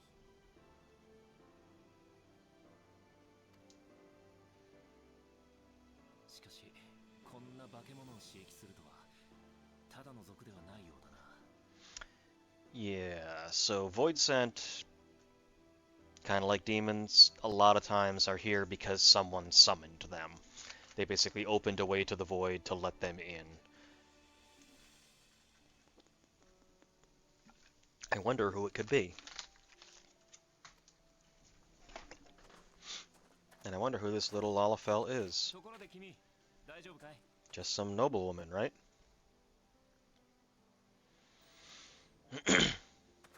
Nah, I was just talking to God for a little bit. I'm on... Literally, I am now on a mission from God. 戦闘の後、急に倒れたから驚いたよ。Yeah, that's the thing. Aether being like the life force, you can actually be exposed to too much, and there is a thing called Aether sickness. If you're exposed to too much high concentrations of Aether, it can actually like affect you, like nauseate you, make you pass out. And certain people just are naturally more susceptible, more like it affects them more. So like it doesn't take as much for them to like really be overwhelmed.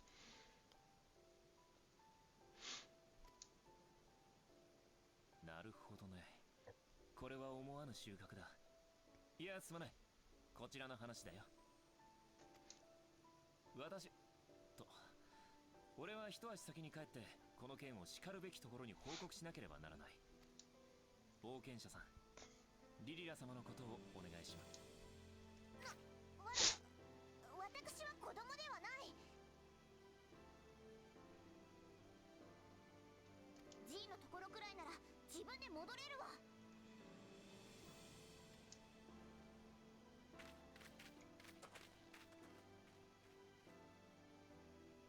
やれやれ、本当にやんちゃなお嬢様だ。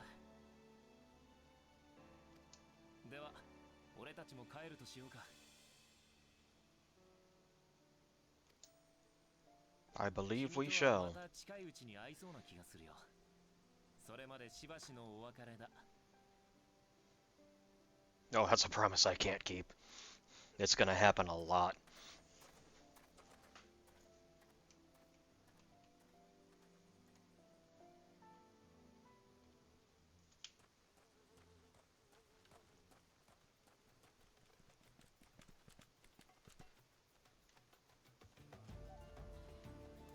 Sprint. Actually, a park.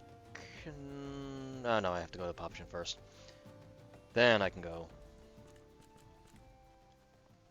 to the city again. Go to the city, and then I've got another monk quest, and I have probably the next MSQ. Yes. Once we hit 15, that's when I'm going to be able to start doing dungeons and such. That's also when we're going to be able to start leveling like crazy, and I can do that off. I'll do that off screen. I'll just run dungeons to sort of power level myself to a point where we can basically just run through the story. The nice thing being that because I have all the expansions and the level cap has been raised, it's not like I'm going to end at 50 and be sitting there until the next expansion where I have to level all the way to 60 and then 70 and whatnot. By the time I finish Realm Reborn, I will probably be in the high 50s. I would wager. So we'll pretty much always be a little ahead of the curve as far as requirements. You had us all so worried. You do realize what would happen if a person of your notable stature were to be injured or worse? Why, Her Grace the Sultana would be beside herself with grief. Interesting use of the words there. And so would her subjects. I dare say they'd be weeping in the streets. But I've already given you cause to weep, Papa-shan. You and the people of Ul'dah. Please, You're not to say such things, for you will find it, I swear to you. It is not my place to make demands, my lady, but I beg you, please stay out of harm's way.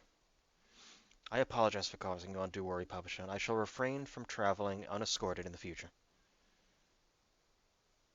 Yeah, she had Thancred watching out for her. She's fine.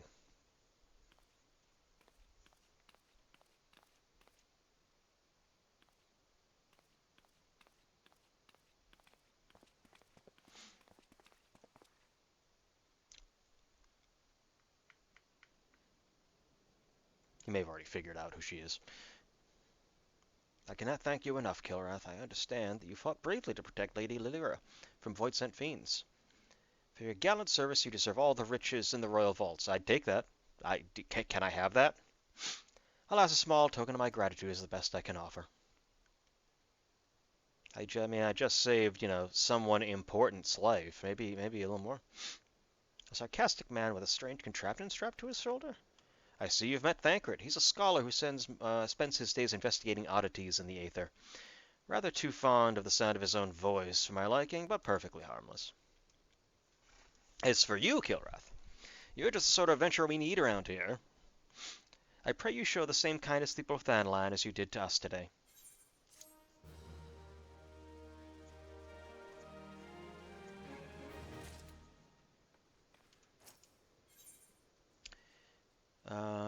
To the coffer and coffin. You're an adventurer, yes? If you're not otherwise occupied, I have a favor to ask. I resolved to repay a debt of gratitude which I owe to the owner of the coffer and coffin. For this purpose, I purchased from the royal plantations a prodigiously plump pumpkin, a particularly popular piece of produce. Can we stop with the alliteration, please? Alas, I cannot part this place to procure the proffer the pumpkin. You see, the scheduled shipment was from Nanamo Mines, for which I wait is late. I would prevail upon you to pick up the pumpkin in my stead and see it safely to the coffer and coffin. Present this receipt of purchase to Gagari at the royal plantations, and she will yield it to you. I apologize for asking you to attend this time-consuming task, but I truly appreciate your assistance. Get used to that. I am the warrior of light, the savior of this world. Hey, can you go grab this for me? Thanks. The busy work these people put the Superman of this world there. If Sisidoa doesn't come calling soon, this spectacular specimen shall sadly be past its prime. Oh, so you're to deliver this decadent delight.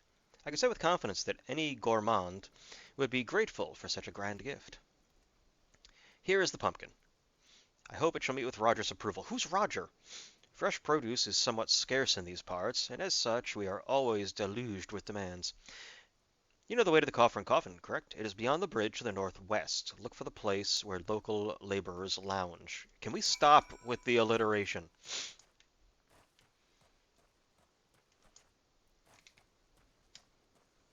It's gonna be so nice to get out of, Thanalan and not be surrounded by these potato people at all times. Ooh, hunts. Yes, this whole symbol is if something is in your hunting log, so you don't have to, keep referring to it. If you see that, you might as well just get rid of them.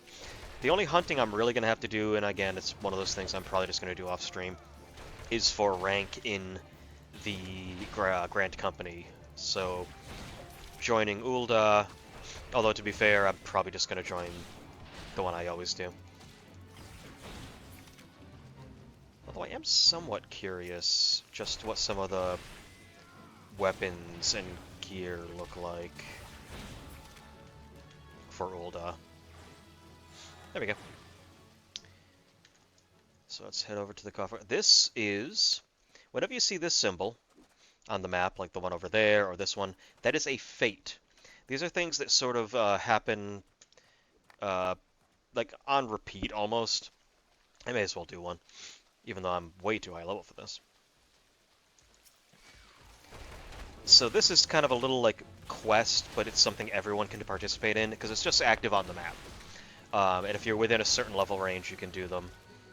And you can see there's a little progress bar, like an F'd out of water. So basically this one is just fight these enemies. It gives you experience, and it also, if you're part of a grand company, it gives you sort of marks that you can use to buy things or rank up with them.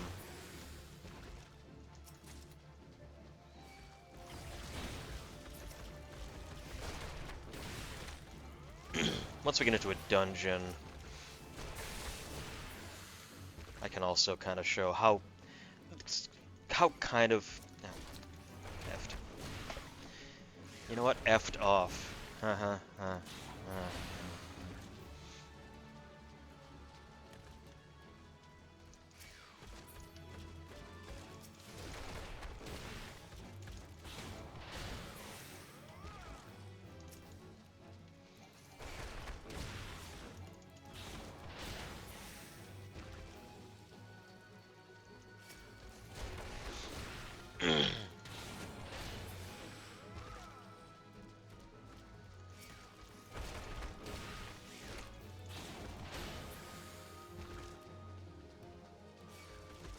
There we go. Fates are another decent way, especially at this point, to level up. See, we're already at level 8, so that's good. Oh, there's the bridge they were talking about. But yeah, I can go a little bit into kind of how moves work. So for example, Second Wind, that's already my bar. Second Wind is just a little self-heal that all melee DPS get. So stuff like, for example, each of these kind of combos into each other. And notice in this one it says deliver an attack with a potency of 220 is basically like the power of the attack. But it will be 280 when executed from the target's flank. That's something certain melee DPS do have, is positional attacks. Meaning you can do the attack from anywhere, but it will always be more beneficial because you'll do a lot more damage if you do it from a certain part of the enemy. So for the flank, that's the side. If I'm on the side of the enemy when I do it, it'll be more powerful. Or if I'm at the rear of an enemy or things like that. Oh, you're Roger. Roger the Shrubber. Drink for you, laddie. You won't get better ale or spirits for your coin than at me place. Pumpkin. What's that? We Cecido asked you to bring this here to me. Ha! So even that foul-mouthed drunk knows the meaning out of Morse. Again, is this part of some story I should be privy to, or are you just telling me your life story for no reason? Reckon this is for the time I carried his drunk, sodden ass back home. But else, in honest to God's pumpkin from the royal plantations, I can't wait to see what the cooks will do with her. The lads scoff down beastly amounts of meat, and it's starting to tell on their health. It'll be good to get more vegetables in their bellies, assuming I can get the 7 bastards to try something new. Thanks for your help, laddie. My first new piece of armor. Word is Blackborough Station sorely undermanned. The stone torch is there. Can't get a moment's peace. Bloke by the name of Warren is hoping to bolster their numbers for a short-term assignment or two. If you fancy putting a few extra gil in your pocket, you could do a lot worse. Oh yeah, I have stuff I can equip. We've got a new chest piece. Wait, whatever. Wait, that is stats. It does? No, it doesn't.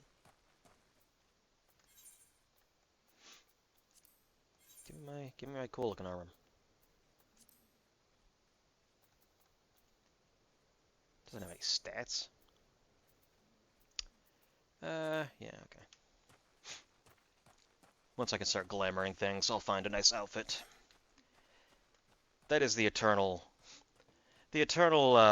grind in this game. Is not for gear, it's not for experience, it's you may just run a dungeon or a trial or something or a raid because there's one piece of gear that would look really nice with your outfit. It's all about the fashion. Looking for work. Better time, we stone torches. Oh, stone torches. I thought they meant like the fires of like Gondor calling for aid. No, the stone torches apparently are their guards, I guess. Oh, we Stone Torches are Soul Swords. Hired by Amagini and Son Mineral Concern to protect its interests. I love the term concern for like a company, like, something limited or something. It's something about, the Arnagina and Sons Concern is such a like interesting, like hilarious name for like a designation of a company. I don't know why. It always like tickles me.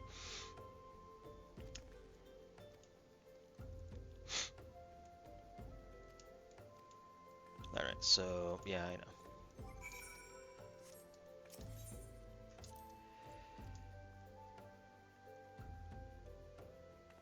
What are you talking about? I have something in every single slot. Wait, hold on. Equip your head. Oh, it has to be 5 or above.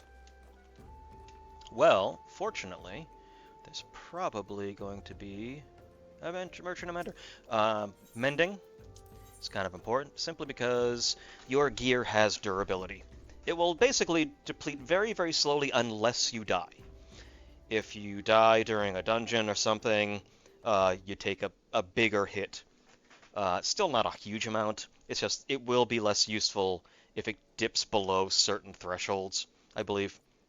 I mean, personally, it's so cheap to repair, I almost never have to worry about it. That's one I already have. So, alright, so let's go with, no, weapons, items. Armor, that's what I'm looking for. So yes, there's battle gear and field gear, because battle gear is your main classes. Field gear is for your crafting and gathering classes. Again, it's a good way to make money. I'm not really going to worry about it because this isn't my main. I can just make money on my main and then send money to this version of him. So we want... Hi, I finally get an eye patch. That'll be staying with me.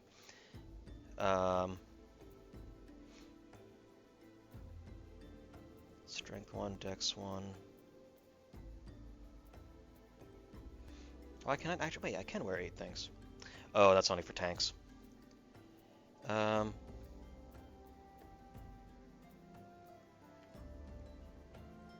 much money do I have? Yeah, I guess I'm just gonna go only for the 5s, probably. That's a craftsman thing. Okay, so I need one more level so I can wear some of this stuff.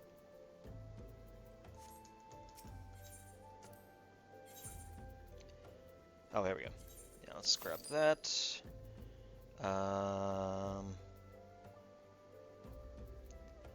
We want yeah, I'm just gonna grab all the level 5 stuff just because I can afford it. There we go. And then some boots. Oh, I have better boots. Okay, so now we just go recommended gear.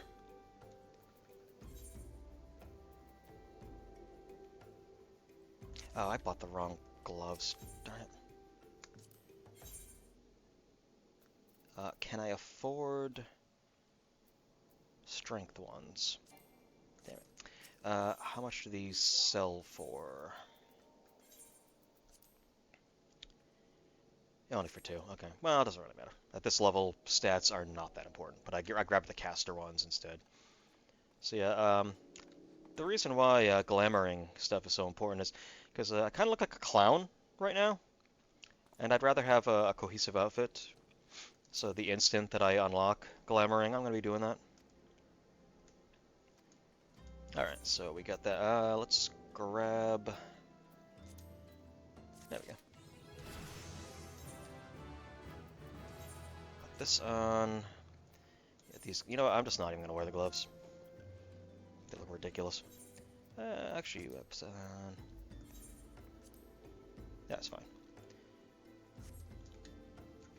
Are these dyeable? These are dyeable. Nice. So yeah, I got my eye patch. That'll be staying on the character. Work from adventure willing to exterminate the goblins attacking ore wagons. Ah, goblins. We're going to be seeing a lot of those in the Hildebrand storyline for no reason that I can discern. Let's get to it then, shall we?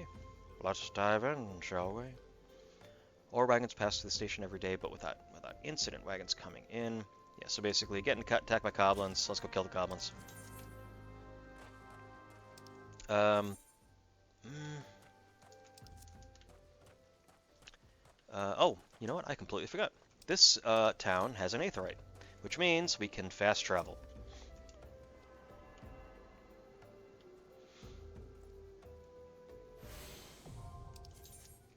Meaning I've now learned teleport. So we're just going to put that over here. Yeah, level 10 I'll learn leg sweep, which is a stun move, so I can interrupt enemies. Arm's length is at 32, okay. So now, for a small fee, more than I can afford, cool. Yeah, I should probably just sell a lot of this crap. Except it only sells for like 1 gil a piece. Cool. Yeah, once I, again, start making some money, then I'll also be able to start teleporting more. Teleporting costs can actually get, even though it's only like, when you're sitting on hundreds of thousands of gil, it may only cost, 100, couple hundred to teleport somewhere. But when you're doing it a lot, especially if you're just going like from quest to quest to quest to quest to quest, that money adds up real fast. A narrow fissure. So you gave me an item basically that is only usable for this quest. I use it, and I fight a goblin.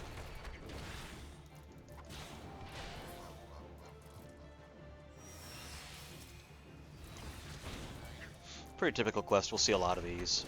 You go to this space, fight the enemy.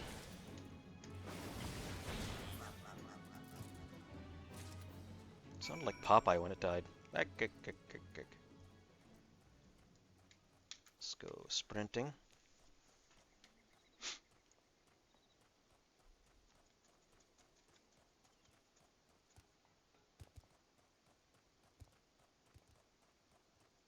Once I'm back in Ul'dah, I kind of want to see if I can at least see the gear that you can get from the Immortal Flames, which is the Ul'dah company. Because ultimately, I'm probably gonna go with the Twin Adders, which is the Gridanian one, just because that's more my speed. But I don't know. I want to kind of want to see what their end game gear looks like. I'll get a new weapon.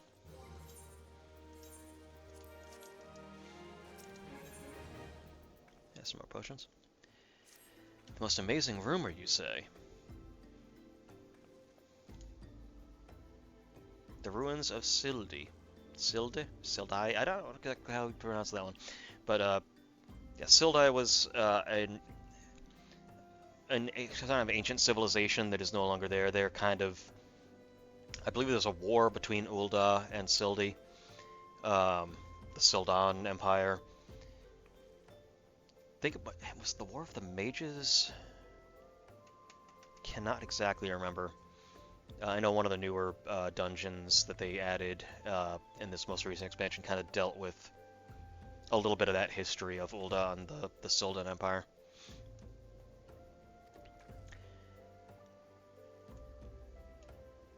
A self-made merchant from Stone's Throw, of all places. His name is Whiston. Very ambitious young man. Not only does he secure exclusive excavation rights, but they say his master plan is to use his new fortune to curry favor with the Sacrarium. Of course, the thaumaturges only consider the opinions of the most wealthy when drafting the laws of Ul'dah, because, again, this is a place basically being run by the monetarists. The Sultana is the figurehead, but she's kind of got her hands are kind of tied by the Syndicate in a lot of ways.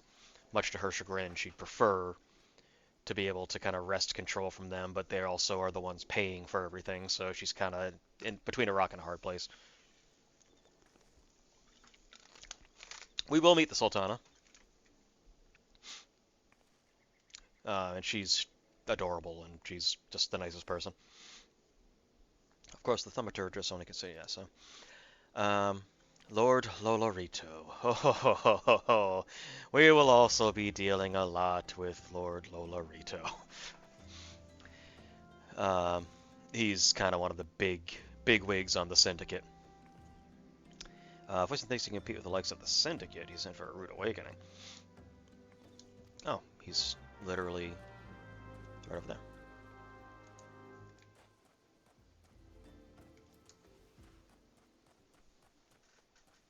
Oh, Lolorito, you bastard.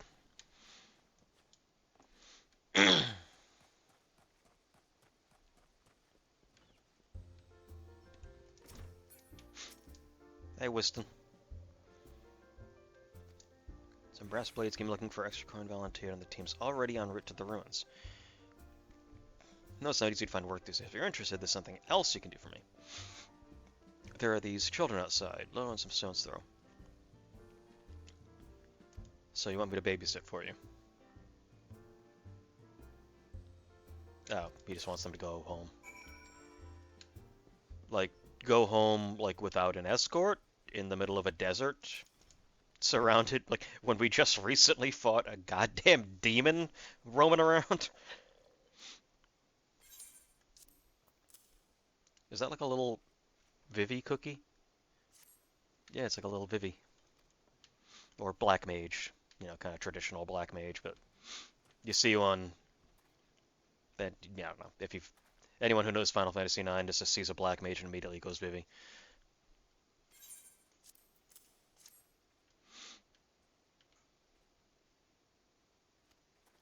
Yeah, I guess I can walk through the desert alone now that you've given me a cookie. This will carry me all the way there. Just throw this at like any of the monsters on the way, it's fine. There's a Fate over there. Band of Kil'rath bandits has left. They're kind of like, the Kil'rath are kind of like little rat people. And the interesting thing is the beast tribes, I mean, they're not bad guys. They all kind of have their own thing going for them. They're antagonistic to the civilized societies because they're being pushed out of, you know, they're kind of, the cities are kind of pushing them out of their territories and they're threatened.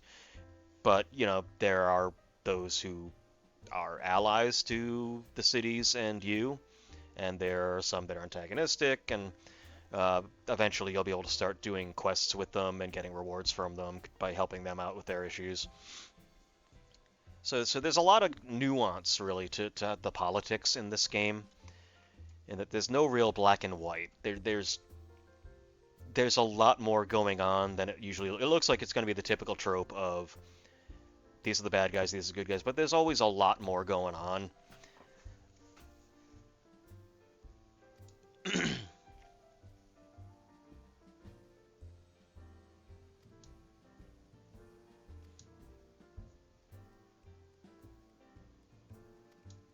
Yeah, good luck with that. Well, then again, if he does have an untapped vein of minerals, he actually probably could make a mining company.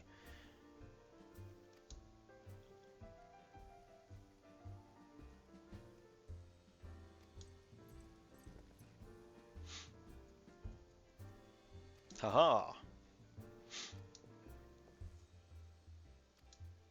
I'll go in my puffy shirt. I don't want to be a pirate. Where are the Sylvan ruins, actually? They are in this direction. Oh, I didn't see the thing on my minimap. I want my mount. Make this go way quicker. I should also keep a lookout for any hunts that I can do. Aha! There is a hunt over there. A Spriggan. There we go.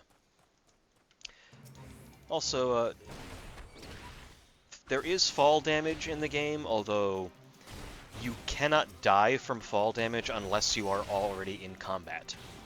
No matter how much damage you take from a fall, you'll always be left with at least 1 HP, unless you're in combat, in which case it can kill you. The problem, of course, being that if you drop into the center of a bunch of enemies, you'll be left with 1 HP, and the enemies will all kind of turn and be like, oh, a free meal. Now we are at level 10, so I have 2 quests to do once we get back to Ul'dah with the pugilists. Once we get to Gridania and I grab Dragoon, I'll probably just grind the levels out, and then kind of just do a bunch of the story quests all at once. Thal's balls, son. Vanivore in the middle of a ruined, bloody city. God damn it, idiot. What do you think was gonna happen? You'd strike it rich and get cozy with the Order, while the Masters of Ul'dah looked on? No one crosses the Syndicate. Yeah, you know, the Syndicate, the very people that... How do you not know that you were probably gonna be stepping on their toes here? Not all your friends have deserted you, it seems, lucky boy. Now, you won't have to die alone.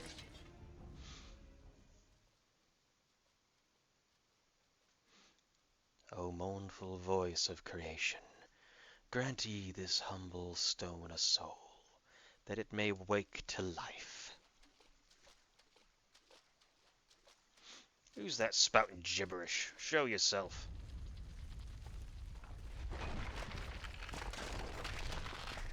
Oh no, it's Talos from Breath of the Wild. This ain't part of the plan. Bloody hell's this Lord Lotterito mean to kill us too? I mean, I wouldn't put it past him.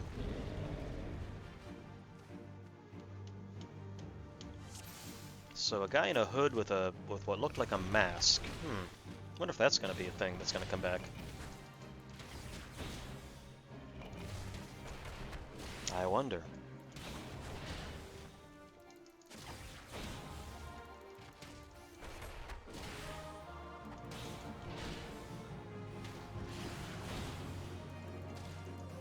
Oop. As you can imagine, when you see stuff like that on the ground, don't be standing in it. That's basically a big warning that enemy's going to be doing something in this direction. Now granted, once that orange thing goes away, I can stand in it, and it's fine. Basically, you will not take the damage as long as you are not standing in it when the cast bar finishes. Which is important because certain boss fights, especially later in the game, get a little crazy, and you really have to know when you can start moving and weaving between attacks. That the golem could be vanquished. That man is no ordinary adventurer. He's dressed like an idiot, for one. Who was that masked man?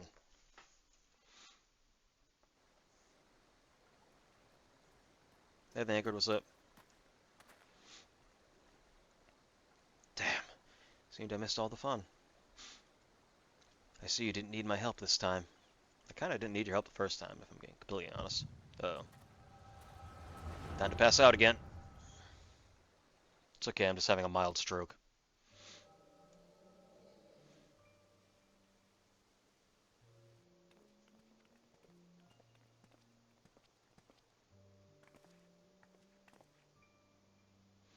I could compose a ballad in your honor, but I fear that no words would do you justice. The songstress of Ul'dah herself could not rival your beauty. Yeah, he's a playa.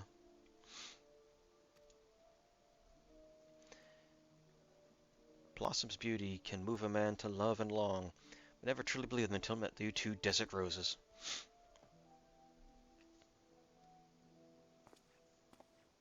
Here they attacked another caravan. Aye, and business is suffering for it, bloody Amalja. What's stirring them up, do you reckon? Another raid, and I'd wager the caravan was carrying crystals, much like the last. If they truly mean to summon a primal, we must act quickly.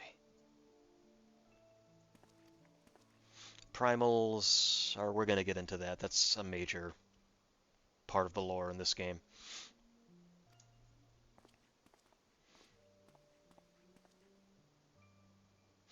Perish the thought. So tell me, where in this marvel of a city might you lovely ladies be staying?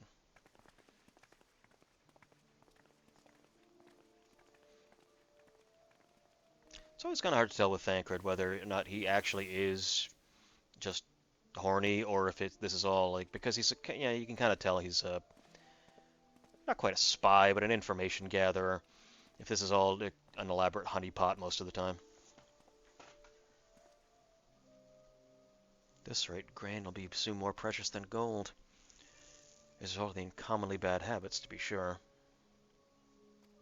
Bad harvests, sorry. And we have you to thank for them, do we not? Aye, this weakening etheric flow must surely be linked to Dalamid's descent. Ah, so Dalamid was still in the sky, meaning we are looking into the past. Fine mess, but we must not lose hope. Louis Sois will know what to do.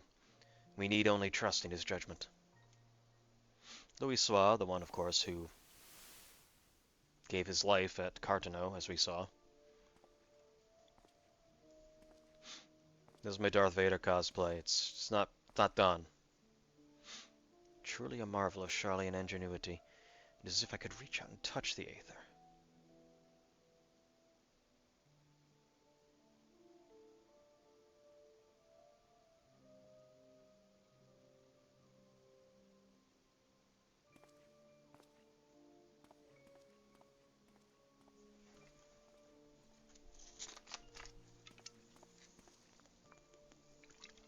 Time to focus. No more gallivanting about like before. The Scions are counting on you.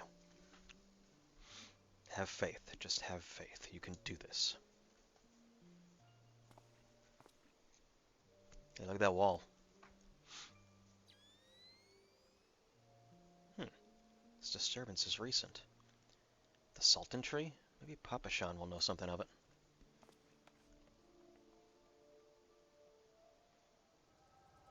Essentially, they're binoculars, not binoculars, but they're like goggles that allow them to actually see the Aether and changes in the Aether around.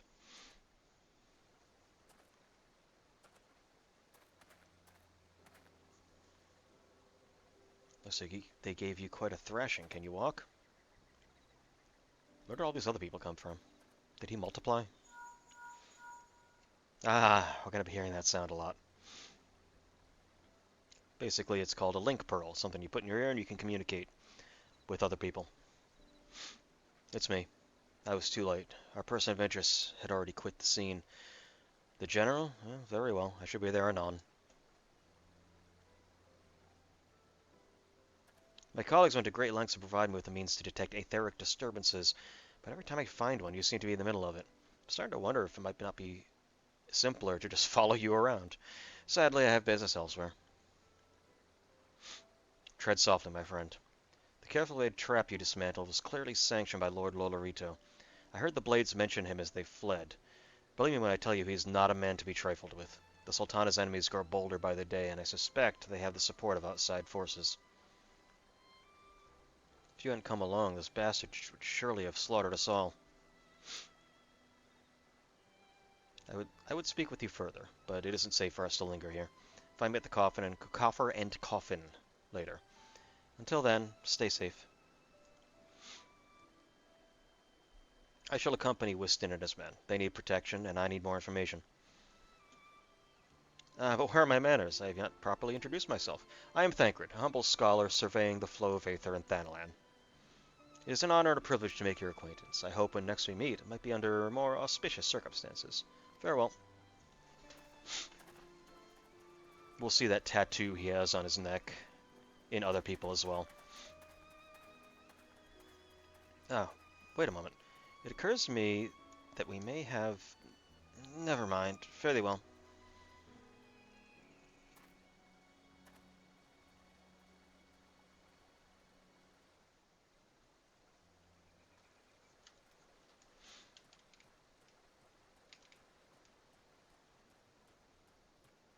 Alright, so I think...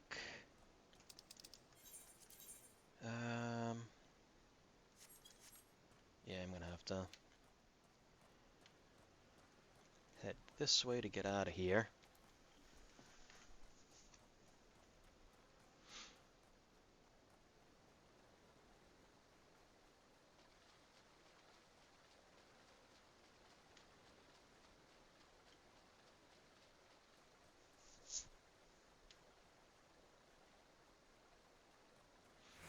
Oh, there we go.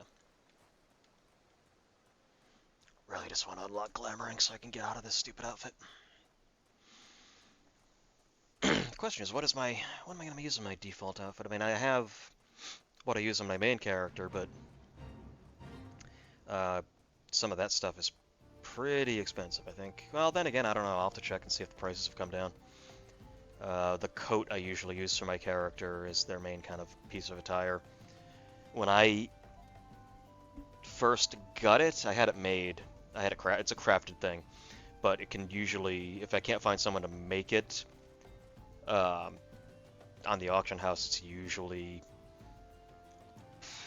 probably like 500,000 gil.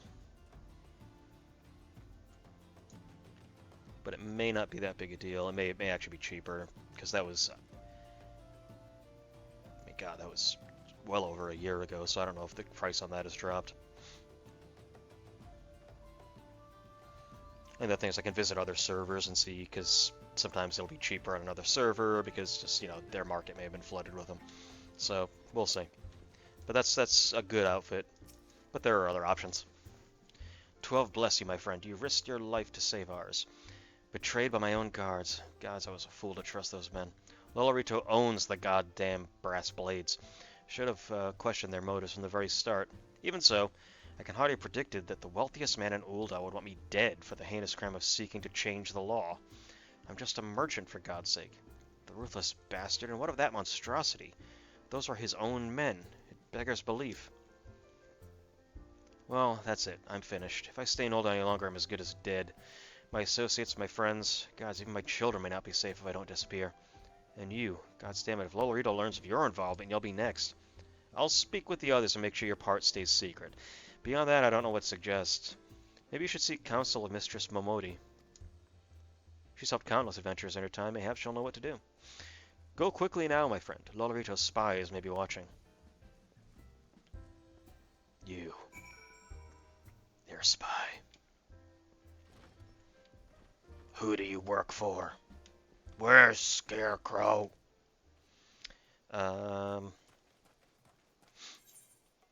Return, because that's free. I don't have to actually pay for return.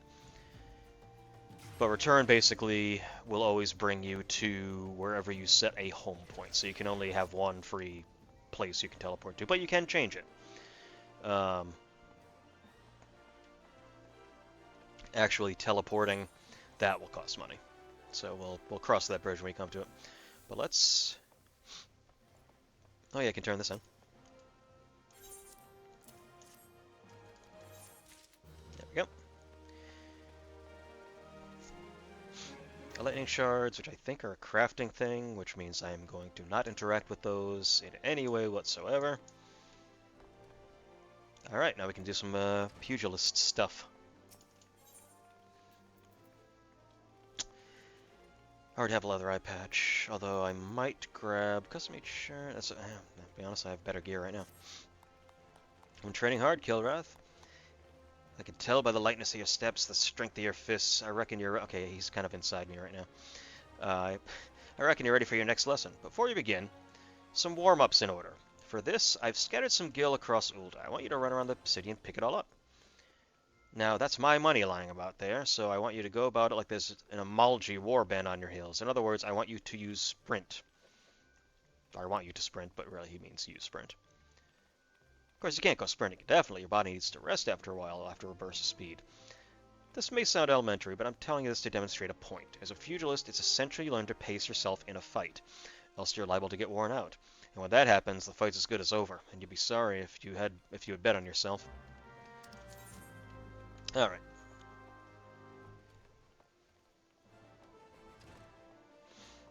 So we're looking for gil that he just kind of threw everywhere. Kind of a dumb idea, if you ask me.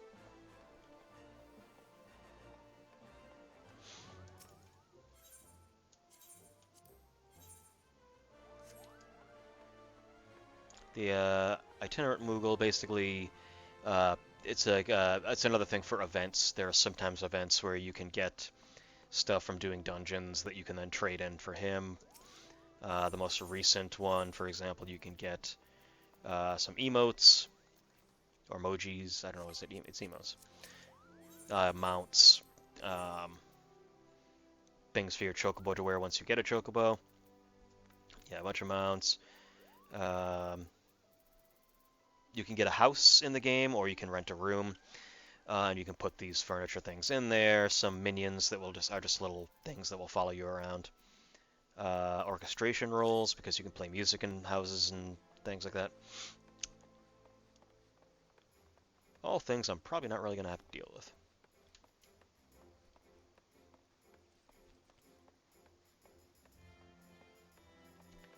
Where did you throw this gold, friend?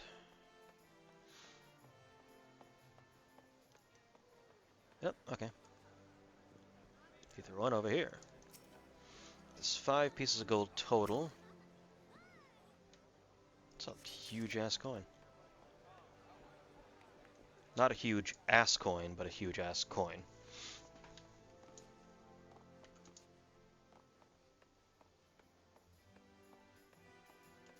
Oh, Morel. Am I stealing, like, donation? Like,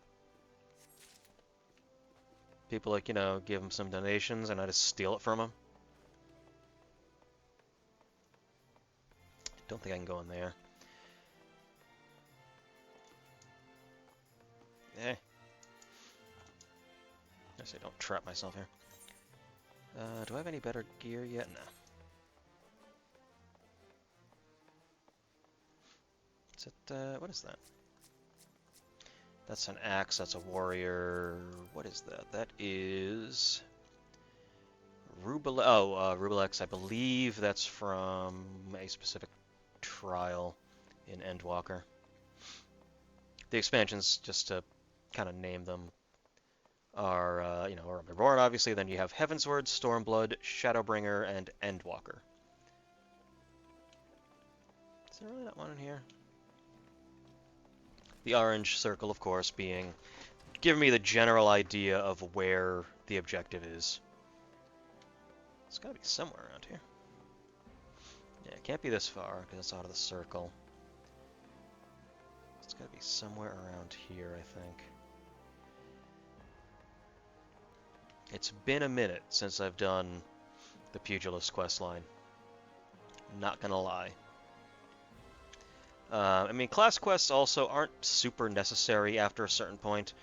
They are at this level because you get abilities from them.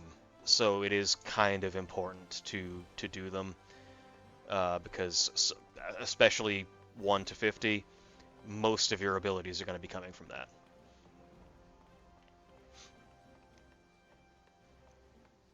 Keep my eye open. Eye, because, you know, the one eye.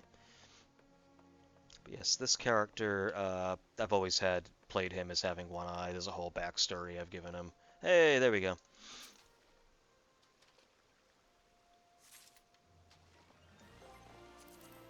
We can check. Oh, it's inside the ossuary.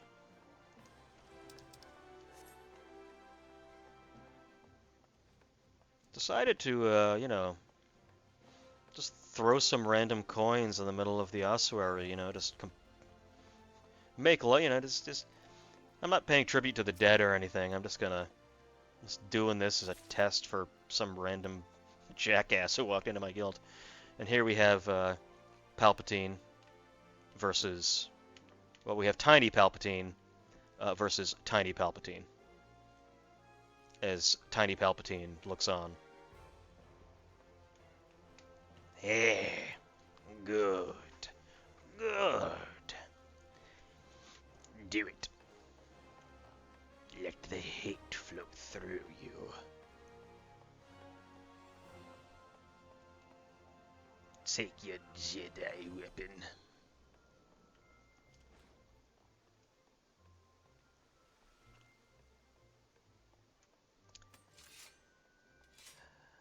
Where the heck is it? It's definitely in that one spot, but it's south. Okay, so it's, well, it's on this level. The little down arrow there just meant it's on a lower level than I am. It's gotta be somewhere here, right? Just gonna try to, like, look in every nook and cranny here. can't be this difficult.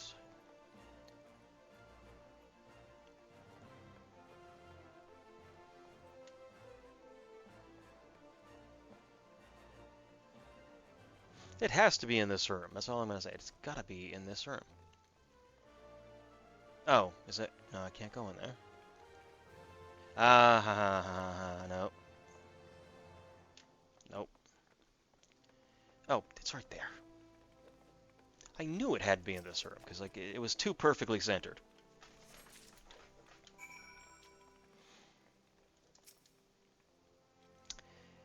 That's my money left. Okay, so yeah, I picked all. There you go.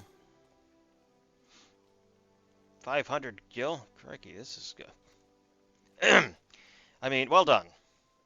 Now that you're all warmed up, we can see to your lesson. A trial, to be precise. Take yourself to Scorpion Crossing in Western Thanlan. There you'll find 4 large stones. The Trial Stones, they're called. I want you to deal each of these stones a solid boot-shine combo. The impact will rouse the earth sprites that sleep within, which you must defeat. If you find yourself hard-pressed, there's no shame in running away. You're still learning the ropes, after all. Once you've gotten your wind back, you can hurl yourself into the fray again. And remember this, strikes bring down opponents, but your footwork keeps you standing. Now off you go.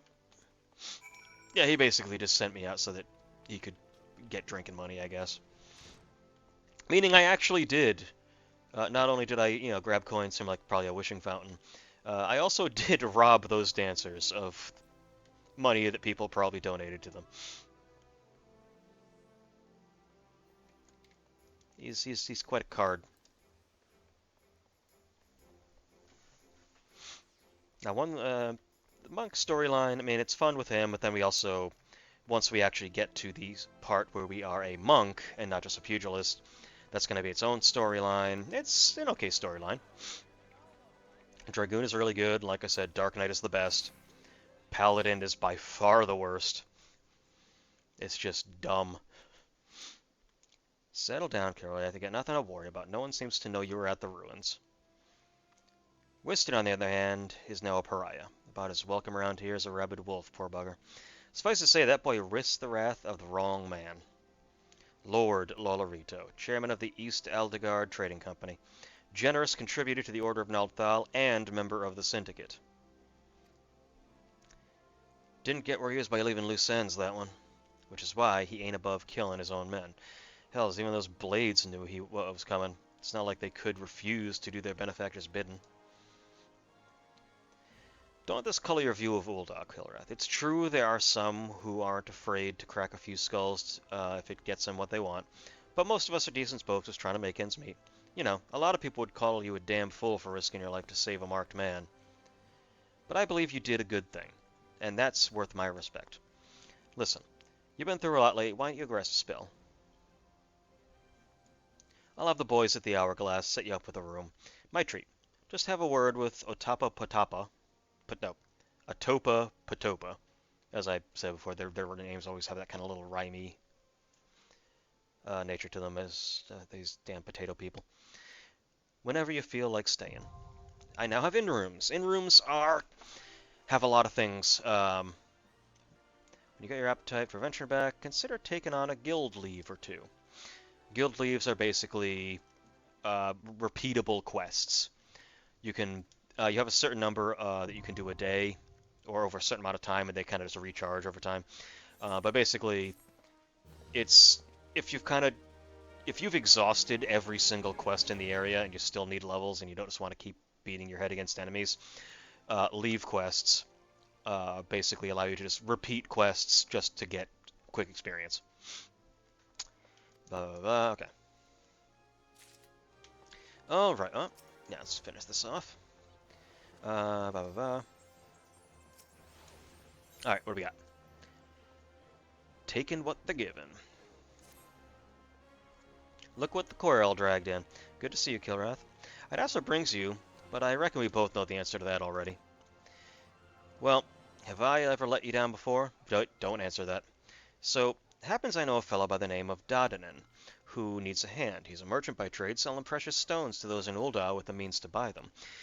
He's asked that I send any looking for work his way. You can find him over on Horizon, if you fancy. Oh, that's where I'm going to be able to get glamours, I think.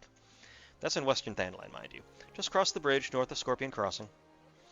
Knowing the circles he deals in, might be he'll have some talk of the royal family that'll interest you as well. Why not make use of the Chocobo Porter? You know, maybe I will.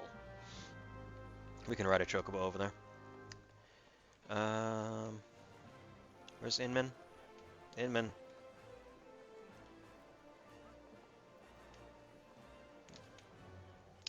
Inman. There you are. Innkeep. So I'll show you what you can do in your inn room. You can't decorate your inn room. You can only decorate rooms that you have in a residential district. So we have the summoning bell.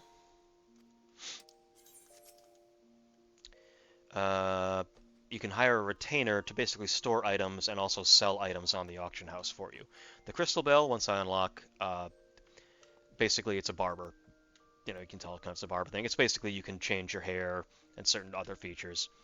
The toy chest contains set of like little mini games. The armoire, you can store items in there. The glamour dresser is going to be where we can basically take an item we have, like for example, all these little outfits.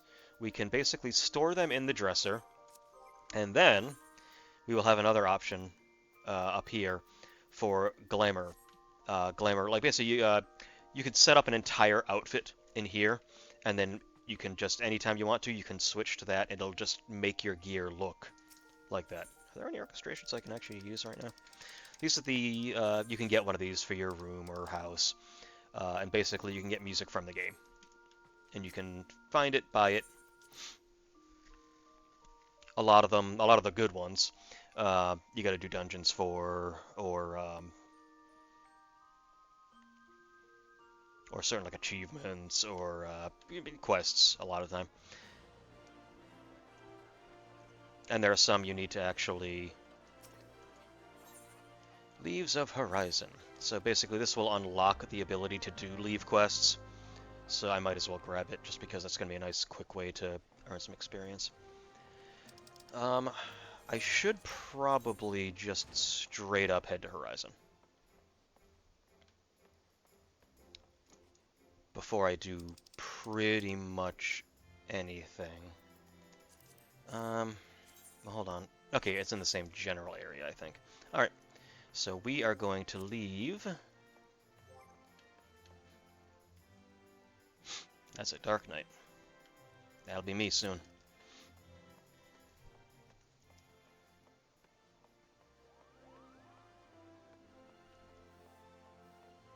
The next time I play this, which I don't know if it's gonna be tomorrow. Tomorrow, I know I have on the schedule it's gonna be Street Fighter 6, but tomorrow is also my birthday, so I'm probably going to do whatever I feel like. It'll be a big birthday stream. I'm actually thinking about doing a Zelda 2 randomizer, maybe a Link to the Past randomizer, just because randomizers are fun. That could be a lot of fun. And I may even play some more of this, depending on where we end today. We still got about a full hour of scheduled time for this. I need to go to... Yes, Western Thanline. Horizon, get used to Horizon. We're going to be going there a lot. Because when we start meeting up with our little band of heroes and friends, we're going to be meeting with them not in Horizon, but in... it's a short way away from Horizon. Ooh, hunts. Don't mind if I do.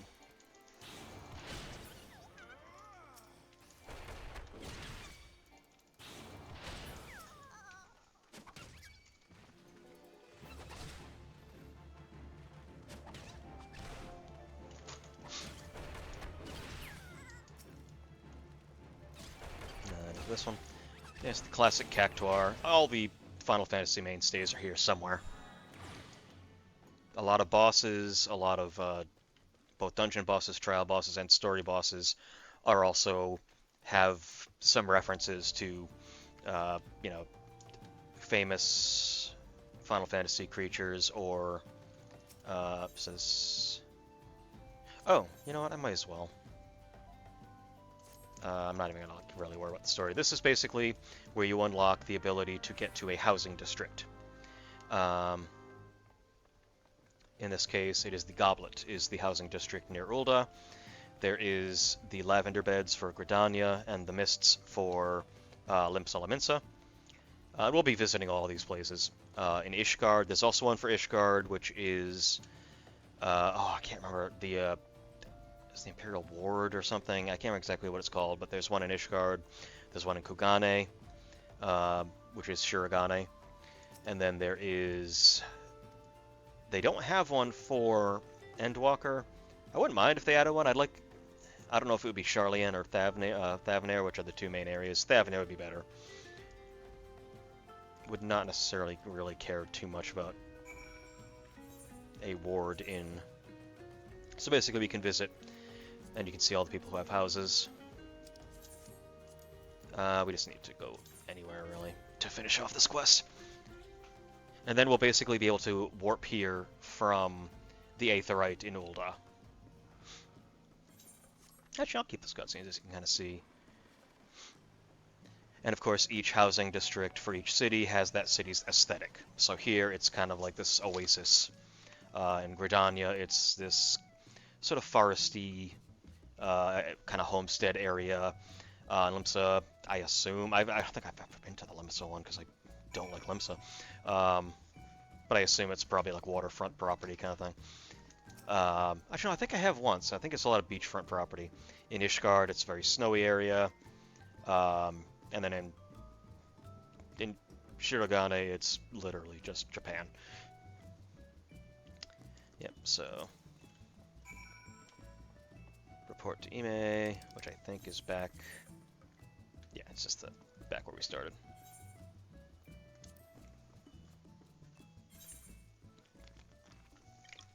Now, if you are part of a free company, an FC, basically this game's version of guilds, and your company has a free company house registered to it, when you teleport, you would be able to just teleport straight to there from this screen. And it would just put you right outside your house.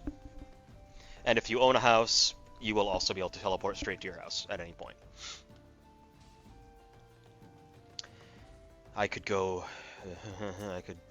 write a thesis on how terrible the housing, like how horrible it is to get a house, because it's basically there are only so many plots, and it is essentially you join a lottery to try to get a house. You put like 20 million down on a house, and that just makes it so that you are part of a lottery, which is the amount of people I know who have tried over and over and over to get houses and always lose the lottery. So this is for my Pugilist quest. I actually have cash, so I can actually teleport back. Although I'll probably use return and then I'll teleport. So this is just having me punch rocks, like Chris Redfield.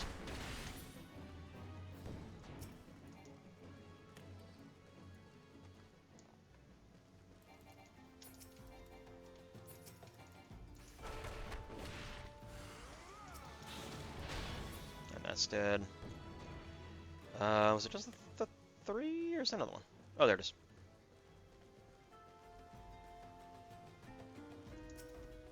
Guess I'll make my decision on what the birthday stream is going to be, but I'm thinking randomizer. That could be fun.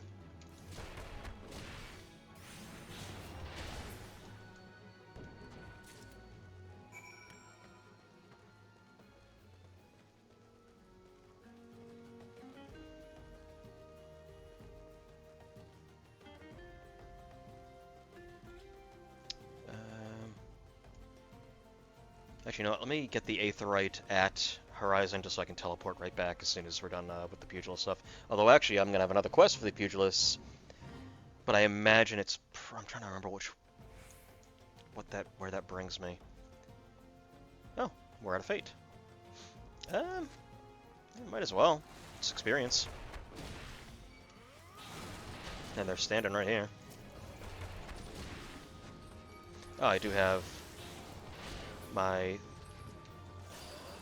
leg sweep, which is my interruption ability. Whenever you see an eyeball like that little eye symbol, it basically means to turn away from the enemy. In this case, if you are in that orange, you can stand in that orange AoE area of effect as long as you're not looking at the enemy. You just have to turn around. It's like a Medusa kind of thing. Usually.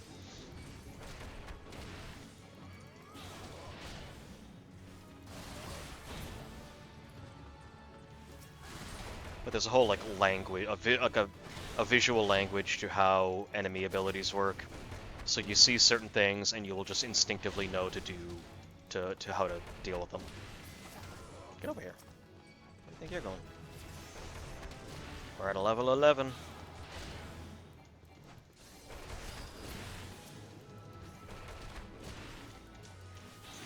Yeah, once we're at level 15, well, that's the not necessarily once we're there, but the level 15 quest.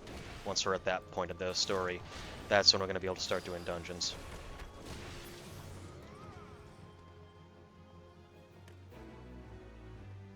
Alright. I will take it.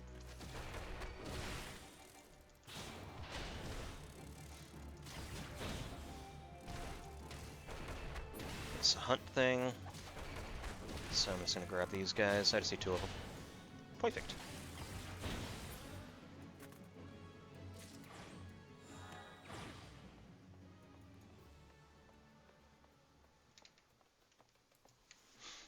Actually, you know what? I'm going to go into my system configuration just so I can get the John's character configuration. I'm just going to unlock a couple things here. Crossbars. D-pad. Action buttons, D-pad action buttons.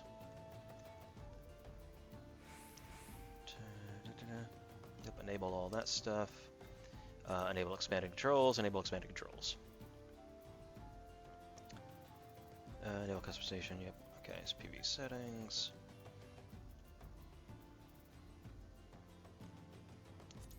Yes, enable expanded controls. Okay, yep. So everything should now be okay. So now I've got these, and these. Okay.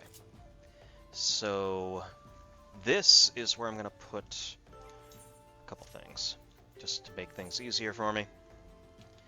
We're going to put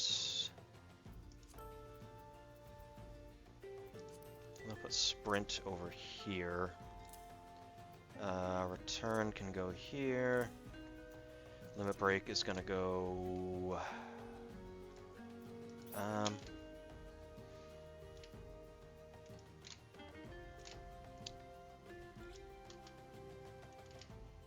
yeah, they can go there. There we go. And I think that's about it for right now. So we switch over here. Now I have these options over here. So I can sprint from here. Now, hold on. I gotta tinker a little bit here. Enable direction buttons, cross. D-pad, D-pad, action buttons, D-pad, action buttons, D-pad, action buttons. Right, that's what I want, right? Yeah.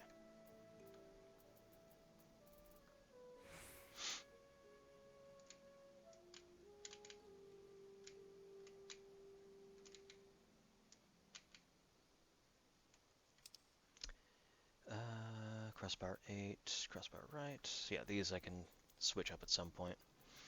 Yeah, we'll just call this 7, I guess. And 7 right.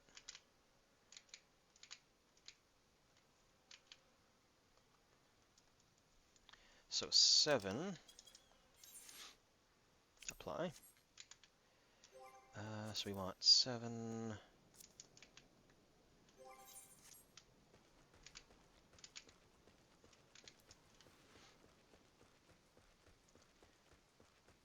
So once I have more moves, I can start filling all those out, and I'll make everything look nice. This should have 2, shouldn't it? It doesn't really matter. I'll figure it out. It takes a little futzing to make it all work out. So now I can talk to Dadanan.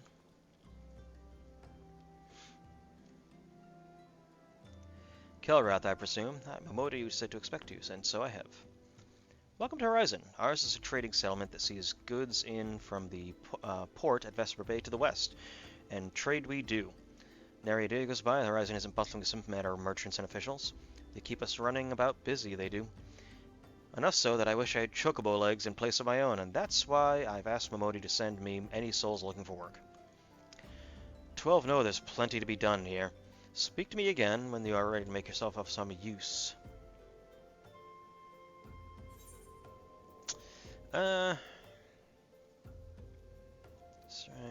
Yeah. I mean, I could just grab some cash, but seems a waste when I can just get gear. Metal gear.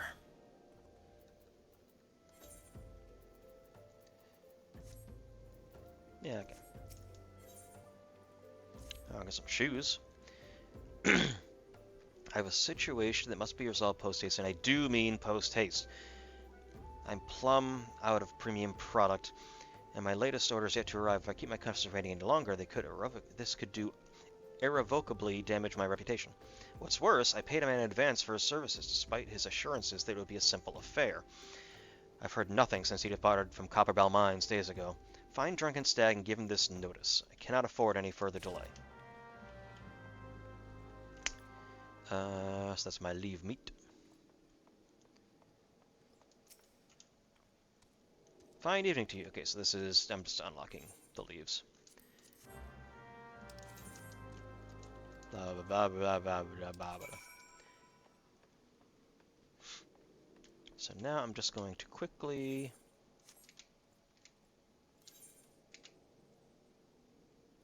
I think I'm going to switch some things. I'm going to put you over here, actually. You over here, and you over here. There we go. Yeah, okay. So let's go return. I did. Okay. We're gonna go to Ulda. Actually, no, wait. Return, because it's free. I can sell these, actually. Not that there's a whole lot of money to be made in those.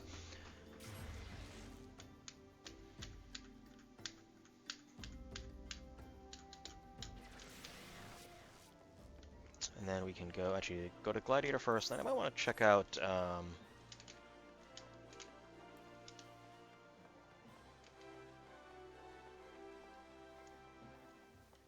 might want to check out the auction house board. I just want to see how much, like, glamour prisms and stuff are going for right now. That's going to be important once I unlock all that. So you've given the earth spreads what for? Well done, Kil'rath. By smiting stone and earth, you forged unyielding weapons of your fists. I don't know why his voice is like this now. You're a nigh endless fount of vigor, Kil'rath. Just like myself in my younger days. I got the black lung pop. This must be the promising recruit you've been telling me about. Recruit. Well, of course he's promising. He's training under Harmon Holy Fist. That's our Master Hammond. Kil'rath, I don't believe I've introduced my assistant yet. This is Chuchuto. Pleasure to make your acquaintance. As introduced, I served as Master Hammond's right hand. There's still so much more I have yet to learn. Together, let us strive for mastery of our art. Chuchuto joined the guild soon after I was made its master, so she's my very first student, as a matter of fact. Well, there was one other, to be sure, but, let's not dwell on the past, Master. It was Kil'rath's bright future we were discussing. Which reminds me, did you collect any gil from him? My gear is rather worn down, and I need the money for repairs. Yes, Kil'rath's future is bright indeed. If he keeps up his efforts, he may well become the next Holy Fist. Train hard, young one, and grow strong. When the time's ripe, I'll have another lesson for you.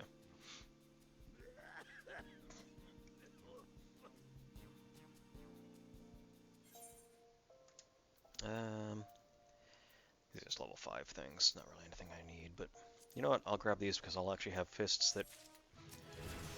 The time is ripe, I have another task for you. I got Bloodbath, that's a good move. That's basically another thing that all melee DPS get. It basically is something you activate in for a short amount of time. Every attack you do will heal you, so it's another self-sustaining kind of thing. There you are, Kil'rath. I see you've been training hard as ever. Ah, your eyes are starting to have the sharpness of a predator to them. Last time, you learned the basic combinations. Today, I will have you build on that knowledge. I've set up 5 wooden dummies outside the guild, along the merchant strip. By way of a warm-up, I want you to deal each of them a boot-shine combo. Oh, don't mind the townsfolk who've gathered to watch. Well, let's see. I've already robbed a couple of street dancers, and probably a whole lot of other people from the stuff I found. Boom. Yes, yes, they're totally dummies. I didn't just strap some people in there for you to beat up.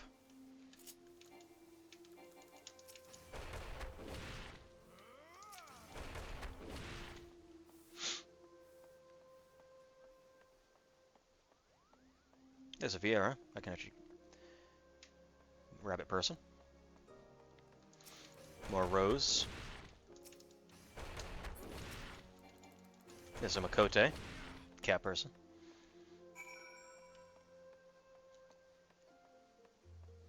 We all know about the potatoes.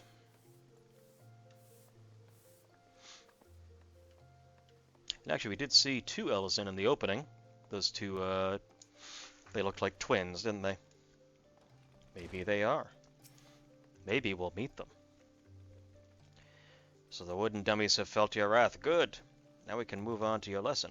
When you first came to us, I taught you a combination that combinations make a pugilist.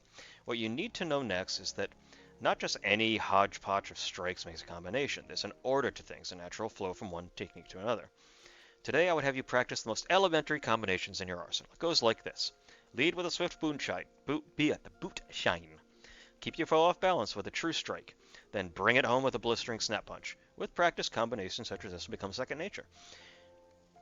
They must if you expect to become an accomplished pugilist. Now, you'll need some opponents to practice on. The Cairn that infested the rat's nest in central Thanland ought to serve. Hit them with snap punch 3 times, and we'll call the lesson well learned. Alright, so now I just want to go...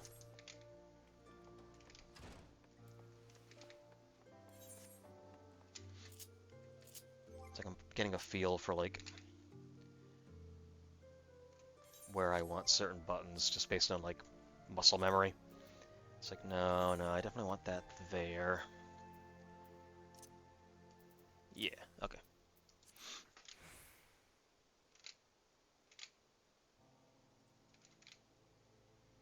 Yeah, he definitely... I'm gonna put you over here as well. Just get it feels more natural to hit the things and then hit that one. Okay, so yeah.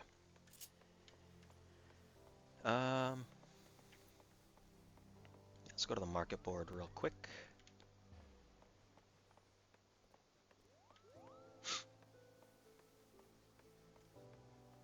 Because I got some cash. The other thing I might do... Well, I can't unlock glamours yet, but I do want to, so I want to check a price.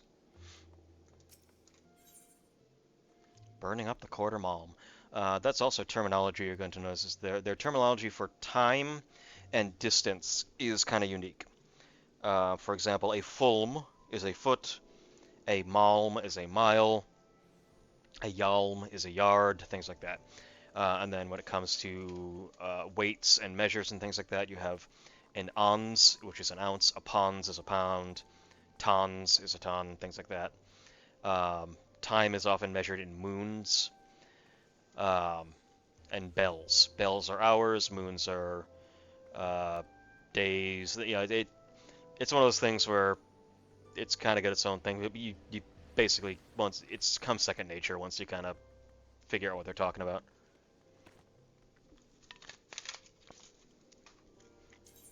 Let's go over to Sapphire Avenue. Actually, while I'm here, I can also see if there's anything I can buy, just like standard gear. I look like a clown. I guess I could buy some dyes to at least make my outfit match color-wise.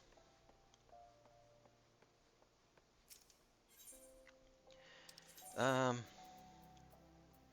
me see how expensive the dyes are right now. Good old soot black. 26,000 for 99, 10,000 for 25. Is anyone selling? Okay, so it's gonna be thousands. Okay, well, fine.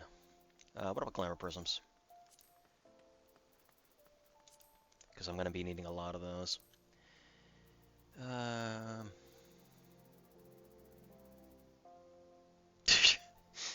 yeah, people are just hoping to catch someone unawares.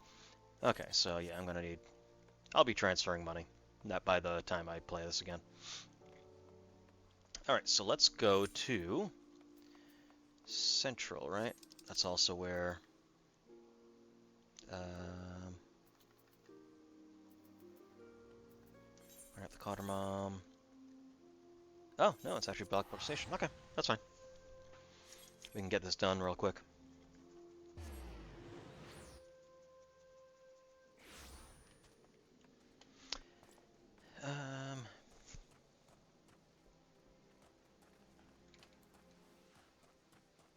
Of course, I just thought the other reason why you do kind of need to do your class quests early on is because without them, you're not going to be getting your updated version of the job. So, you know, your pugilist will not become a monk. And that means you're not going to be getting any abilities after level 30. So you want to get that updated version of the job.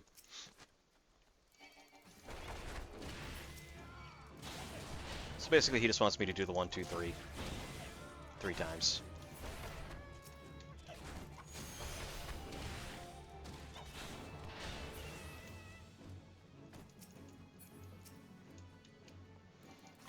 Which is easily done.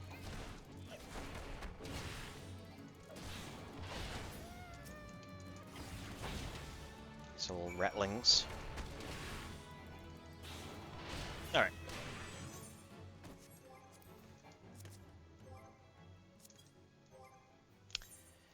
We're gonna go... Can I return yet? No. Yeah. That's fine. We'll just teleport. Teleport.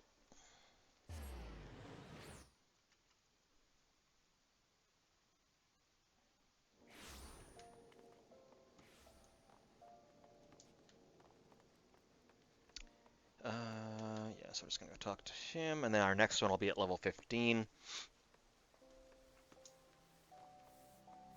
But it's good to be up to date with the gear.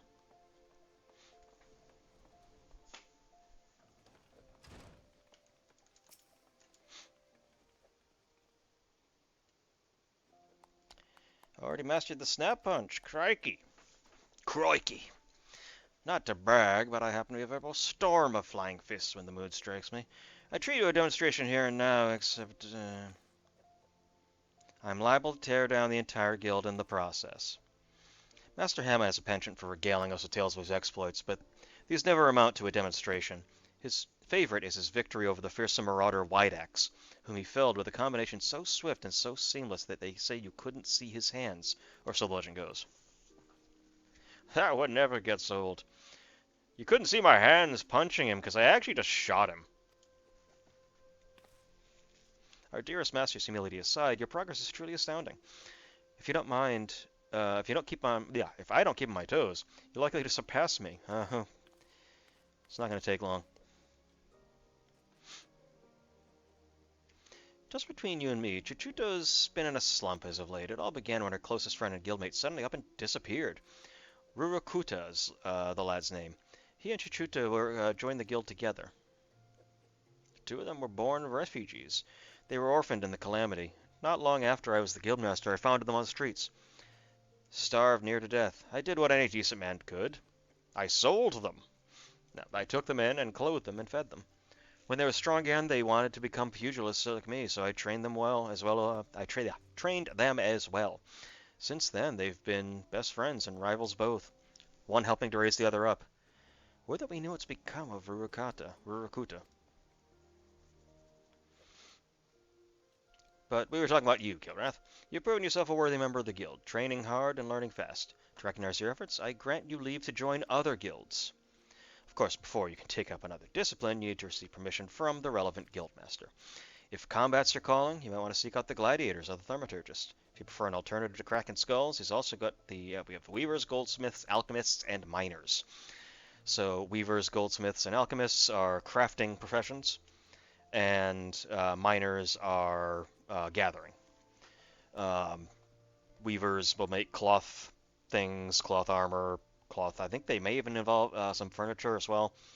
Alchemists, potions, things like that, and goldsmiths, the accessories like necklaces, earrings, rings, things like that. And miners obviously mine. As your guildmaster, though, it pleased me most if you placed your art above others. But whatever you choose to do, know that I wish you the best. Stare.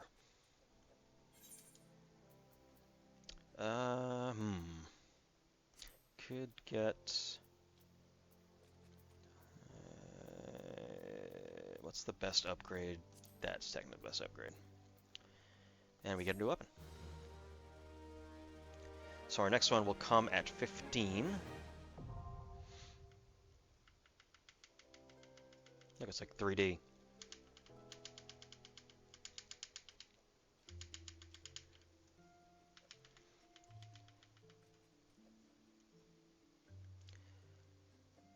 Quest to unlock other classes. Okay. Basically, when you start unlocking classes, you basically switch between them both with a gear set list, so you can switch between them that way, or literally just equip a weapon from another class, and it'll turn you into that class, and you'll have any relevant gear that you can wear for that class. I might get Gladiator just because having a tank might make some of the dungeons a little easier to just jump into, but to be fair, it's also super easy just to DPS. So now we want to go to Horizon, and I have the money to do it. I'm also going to run over to see if I think it's probably 15 before I can get the I'm assuming it's 15 before I can actually do my quest to unlock Glamour. But we'll see. Almost positive that's here, but whatever. We'll figure it out. Sprint! And I think it's 20 before you can use mounts. I think.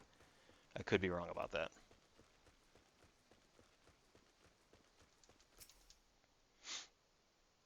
What do you want, huh? Dad and then's product. I mean, you were paid. He can sell all those as he likes. It won't change a thing. The concern has closed the mines due to some incident in the depths. It's a goddamn shame, too. Lost a decent haul just over yonder during all the chaos. You mean Copper Bell Mines?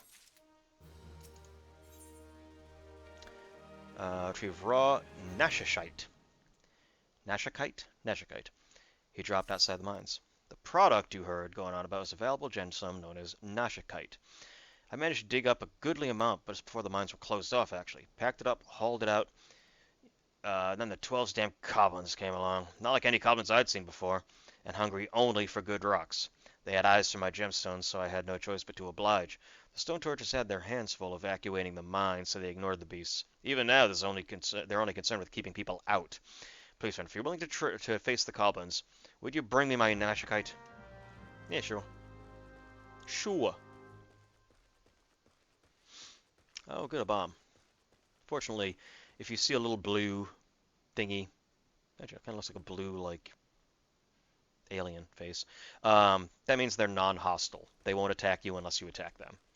If you see red, that means they're hostile and they will attack you if they see you, or some creatures don't have eyes. These do. Yeah, they're little eye stalks, which means that you could stand and they'll only hear you if you run near them.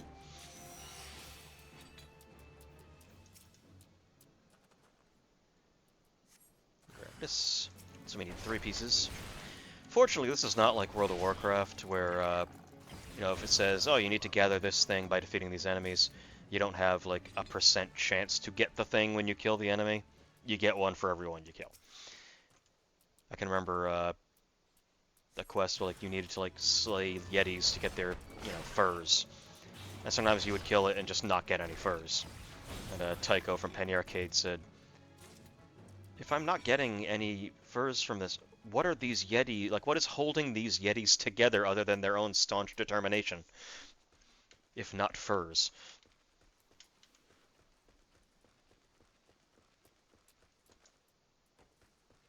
Bombs, like any other Final Fantasy, once they take too much damage, they'll start to explode, and you don't want to be around when that happens. Yo, here's your stuff. How did you fare, friend? Did you find the raw Nashikite? It's a nice color, actually. Beautiful, isn't it? Rarer than many stones, and more expensive than most. They say the green is the same as the eyes of Nanashu ul Nasha, who once ruled as the Sultana. This should save Dad and his first troubles, if there's enough left. There's far less here than what I found. I reckon those goblins are gonna meal this stuff. Bloody waste. Yes, we are definitely going to. Well, you know what? It's not a huge upgrade. I'm gonna grab. So that basically, these little yellow money bags. You sell those just for straight cash. Drunken Stag wishes to repay your kindness with some. You like a chance to make money, right? Then I know just the way to repay you for your kindness. Swarms of sun midges have been harassing travelers along the road, connecting Horizon to here. It's gotten so bad the brass blades have started paying folks to help clear the roads. If you find it hard to believe that tiny swarms of midges could be so troublesome, you've never seen a chocobo driven into a frenzy by one. There have already been some terrible accidents. Do your part, slay a few swarms. After that, let Fufulubua, yep, these fucking Lalafell names. Fufalupa, no. He'll reward you for your troubles, and maybe even offer you a bit more work. They're right around the area, why not? How many do I need for? Not bad. One thing I'm definitely going to get off the auction house, which I don't even think is that expensive, is there's a whole group of equipment called Emperor's New Blank, like Emperor's New Fists, Emperor's New Coat, Emperor's New Pants, things like that. And it basically just makes it makes it so that if you have that glamored, it looks like you're not wearing that thing. Emperor's New Clothes kind of thing. But it's great for monks because if you don't want to have to use like claw weapons or whatever other weapons, and you just want to be a martial artist who just uses their bare hands, you can use that to replace your weapon so that it just looks like you're punching, just, barehanded. Oh, that's the last one. So that symbol next to him means hostile. He will attack you if you get close. If you're a high enough level above him, they won't. They'll usually ignore you. But if you are lower level than them or around the same, they will attack you if you get too close. Like that. Case in point. Get out of here.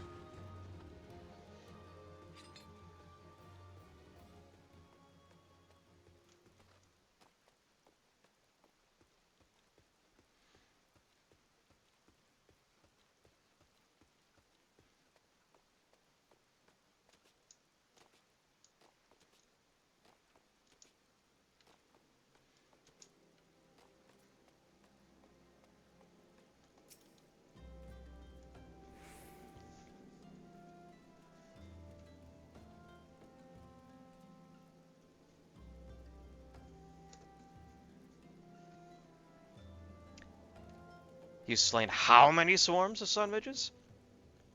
4 total? My god! The brass plates have been strong to keep them in check, so your assistance is greatly appreciated. Will you be staying in Horizon long? If so, there's much, much more you can do to help here.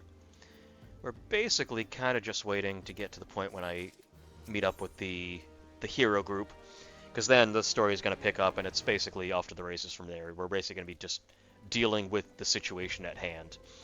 Right now, it's the story line up to this point is basically acquainting you with the world. As a courier. Pray allow me to enlist your aid, brave adventurer. I would have you ascertain the whereabouts of a missive I sent to Lost Hope the other day. Captain Leofric is stationed there. Ever since he was transferred, we've exchanged letters, but never before has it taken so long for him to reply, so I fear the courier may have met with some misfortune en route. She must have made it to Central Thanland, or the brass blades that patrol the roads between here and Scorpion Crossing would have seen something. But if she made it as far as Blackbrush Station, she would surely have delivered the letter by now. Lost Hope is practically on its doorstep. I suggest you focus your search on the road to Blackbrush Station in central Thanalan. With luck, we'll find her quickly. Let me sell some things. Let's repair gear first. There we go. I should repair everything just so I can sell it for more. And we're good.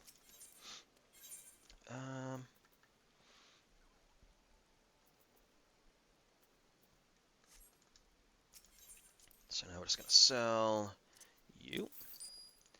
Don't need this because this is crafting material. I'm not a crafter. We're keeping the potions just because... Actually, I probably should put that on my bar. Now I'm thinking about it. There we go. Make a little money.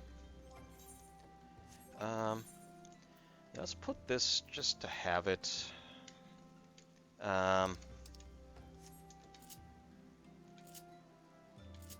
Oh, actually.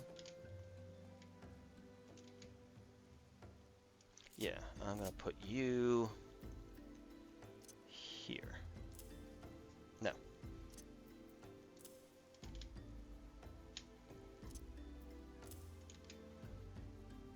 Should probably, yeah, I'll set that later. Let's go with Bloodbath. We're going to throw you here. And also here. I'm going to put this in both spots just so regardless of which one I do, I'll always have that just ready to go. Oh yeah. There we go. Again, it's all just, it's based on what I usually use, like how my muscle memory usually works.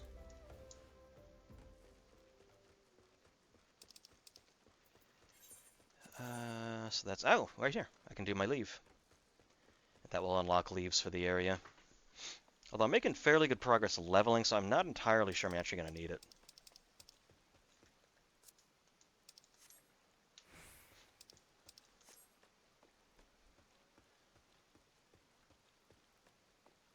So now, what we do, we go to the leave and initiate. Yeah, that's fine. You can choose to have it increase the difficulty of it to get more experience. So now basically we just have to beat one dude in this particular one. Sometimes chests will appear when you activate it, just for some extra goodies, but... And there we go.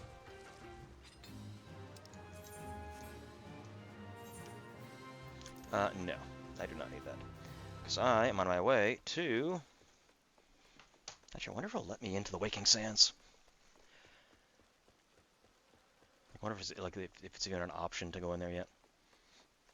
We shall find out. Get used to this road. We're going to be traveling down it many a time. Because this is one of the places we're going to be meeting up with the party once we gather everybody. Or rather, once they gather us, they're already a party.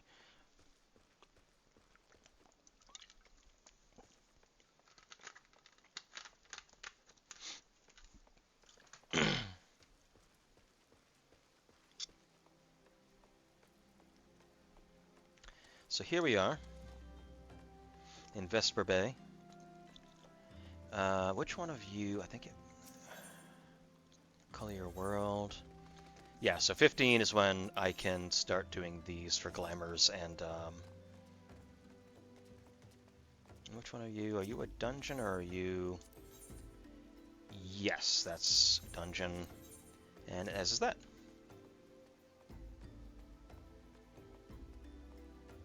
So there are optional dungeons that aren't really involved in the main story, but you can unlock them that way. This is another one, I think. Is that, which one is that? It's not Wandering Palace, is it?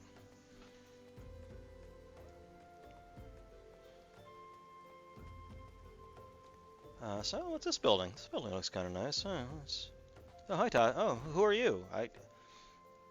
Well, you seem like a friendly person. Please be advised this is private property. Unless you have pertinent business here, I must ask you to leave. Yeah, I can't even go in there yet. Tataru. Tataru is going to be someone that we will be interacting with a lot. You'll also grow to love Tataru so much. She's a wonderful character. And a shrewd businesswoman, as we will find. Yeah. 2 minutes, 30 gil, easy. So basically, we can use this when we don't, if you just want to kind of fast travel for cheaper. You don't control the mount. It just kind of takes you where you need to go. And we decide basically when we're going to, what is it, 2-minute ride?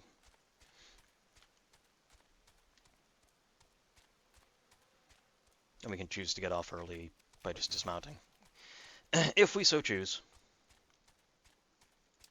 So the last letter is, oh, hold on.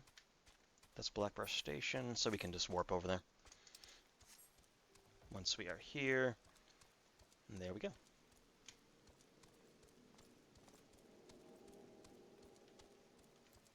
Yeah, we'll dismount here. We'll just talk to him.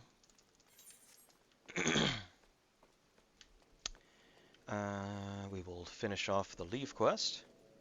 That'll probably bring us to 14, so we're very, very, very, very close.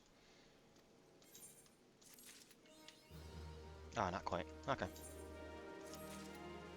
And now we have unlocked leaves. We can go to him and basically have a selection of leave quests. We can do, again, repeatable quests. So now we're just going to run over here.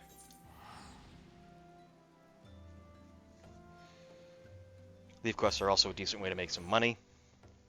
Alright, so let's go.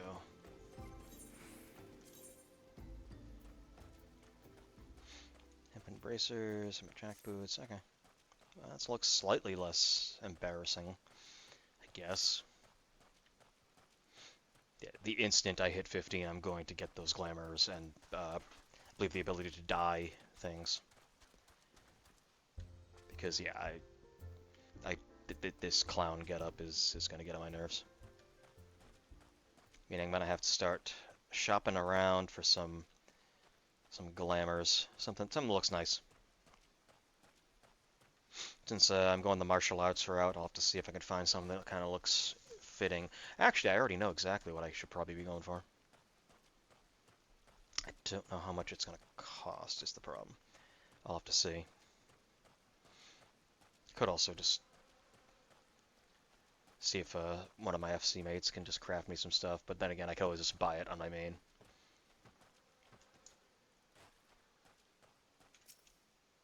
Oh, there's the courier. A letter? Aye, I've got Fufalupa's missive right here. I won't be delivering it anytime soon. Gotta tend to my bird's injured leg first. Even the most minor of cuts can fester if ignored. Fufalupa sent you, right? Well, this is a pressing matter. Why don't you take it to the rest of the way? Let's hope just past Lost Hope is just past Blackbar Station to the northeast. Look for the tents by the river. Can do.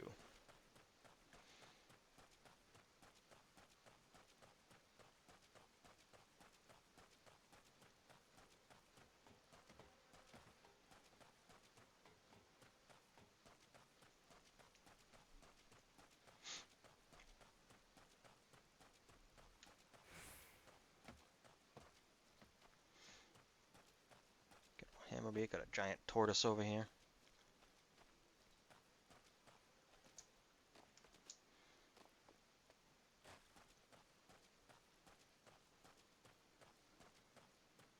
And then once we hit 15, I believe that's when the first dungeons will start opening up. Technically, the Duty Finder. I guess I could do guild tests, but that's kind of, eh.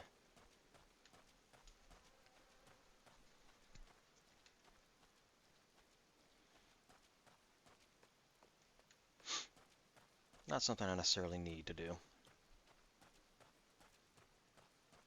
Leofric. Just passing through, or will you stay in a while? I got a letter for you, sir. Fufalupa sent all this way? Because of a late letter? Boy is still far too earnest. Despite my demotion, he continues to call me captain. I suspect he has no idea what it means to be transferred to Lost Hope either. The Brass Blades don't give a kicker's ass about this settlement. No one in Ul'dah does. All here have been forsaken adventure. The refugees, their protectors, and you will be too, if you're seen associating with us. Thank you for the letter. Now, for your own good, leave. By the way, before you leave, I have a quest for you. Let me get back up again. I told you to get out of here. What, looking for a chance to do some good? I guess I can't force you to leave, damn stubborn adventurers, you lot. Fine then, listen well. A band of outlaws has taken up residence in Quiverun Manse, on the ridge to the south. Their leader has styled himself heir to the Aeolund Quiverun, the syndicate member who died in the calamity. The Baron and his cronies are not more than a pack of jackals. They prey on people of Lost Hope, robbing them of what little they have. I cannot act without endangering the refugees, as they know my face and will retaliate against Lost Hopes. You, however, are not known to the bandits or their allies. If you wish to help us, then deal with the Baron. So refugees is a big thing in this general area. A lot of refugees from Alamigo, when the basically who left or fled when the Empire took over, came here. There's actually a place we'll be coming to called Little Alamigo. It's basically a place where a lot of the refugees and former resistance members hang out. And they don't really, it's like any refugee crisis. A lot of people just don't want to have to deal with them.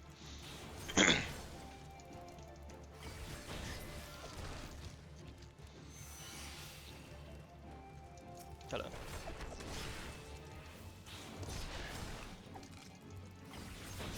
Deal with these ants.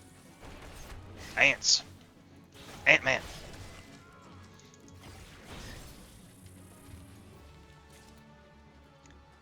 So it's above us, over here.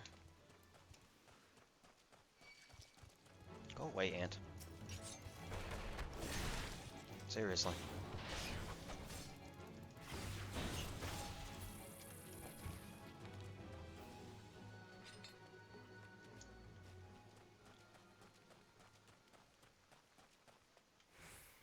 Still just slightly above us.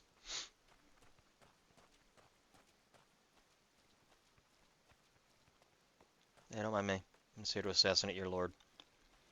Or baron, or whoever he is.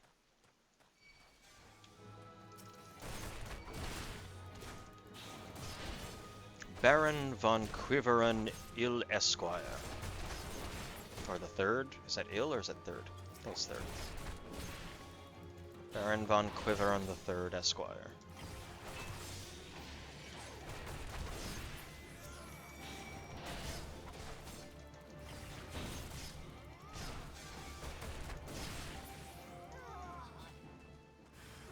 Aha!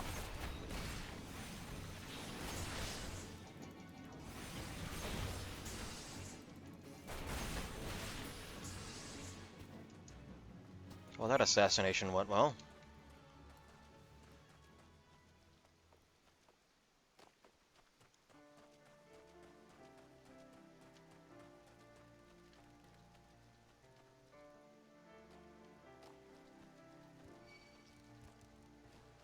I swear, Ant. I swear.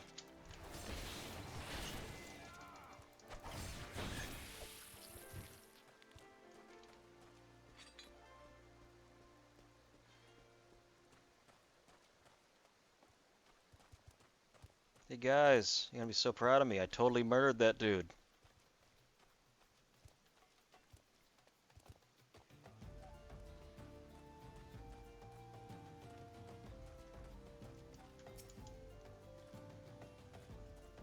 So it's done? Good. Hope that wretch died screaming. He didn't. He kinda died. Just falling to the ground after I punched him a bunch. He's more prosperous than ever, some say. Maybe true for the Syndicate, but now that wealth has trickled down to the small folk. It's all a mummer's farce. One day I refused to play my part, and so I was made to leave the stage. My time has passed. The black braids of the rose must look to others for guidance. Glove? Yeah. Although I could just grab more money. Oh wait, that's what I have right now. Yes, money. Alright, get back up. Please stand back up. Oh, he's not going to stand at all. As you may have noticed, I'm in no shape to leave Lost Hope right now, so in my stead, I'd like to return to Horizon and give this dagger to Fufalupa. Though it's just an old ornamental dagger, it belongs to the brass blades of the Rose. I should have given it to the boy before I came here.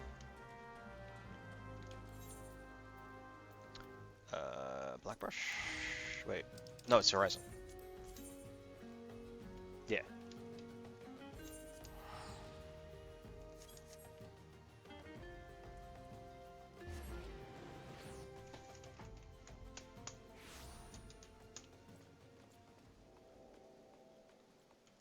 Hey,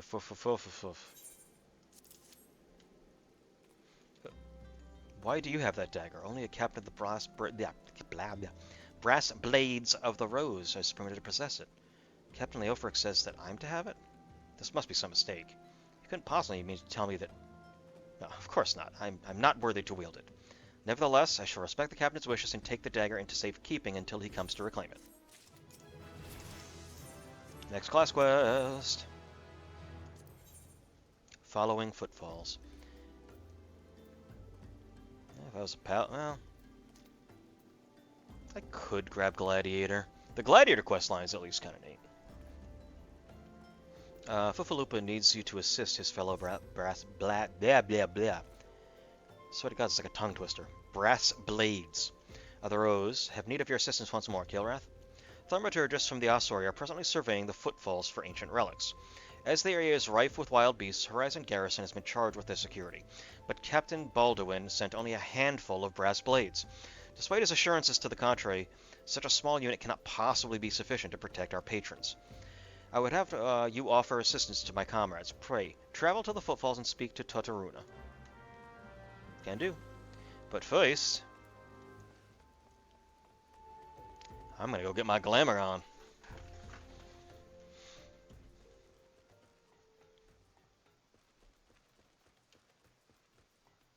And I believe the glamour quest does give you a couple of glamour prisms so that I can set up a nice little glamour plate at the inn.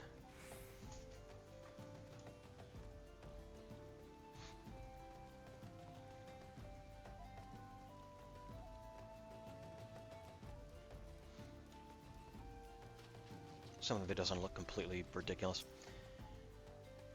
But a bleeding adventurer come to help. Ain't heard nothing from Captain Baldwin about this. He said, trusted men only. Any road, we've got this under control, and besides, this operation ain't got nothing to do with Fufalupa. Boy's gonna stick up his ass the size of a sabatender. Sabatenders are cactuars, by the way. It's no wonder the captain told him to stay at Horizon.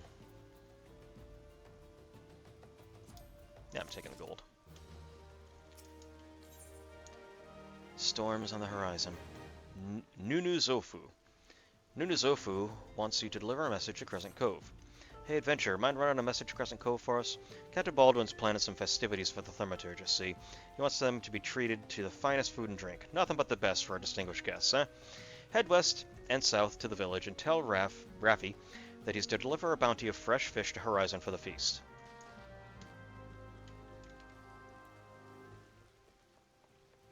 Yeah, about that. I'm gonna go look nice first, and then I'll deal with whatever this problem you have is.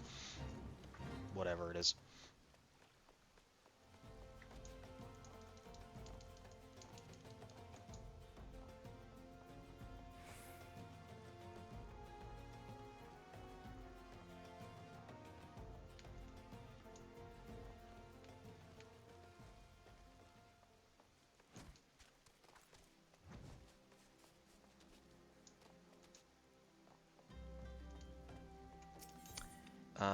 This one is, yeah, this is for dying. Yeah. I don't care about these, I just want the rewards. Alright. So I need to deliver a bottle of bada.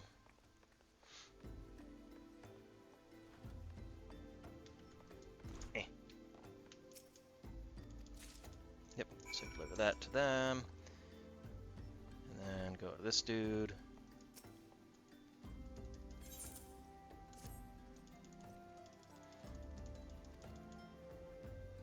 I say dude, but you know, he's a woman. You're happy about that, apparently. You know, you could have just like walked the 20 feet to do that. I already know what glamours are. I get 12 gamma person? That's pretty nice. Ooh, and I get a beret, which I'm sure I can't wear because I'm a Hrothgar. And they don't fit hats to us. They're working on adding more things that we can actually wear. Yep, okay.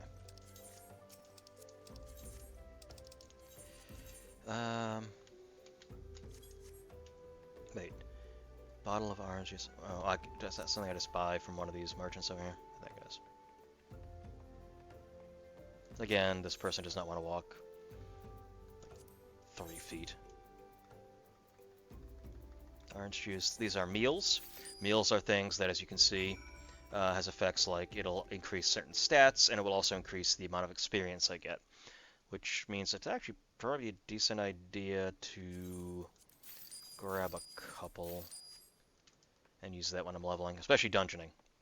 That'll increase my ability to level up quite a bit. All right, we got some dyes.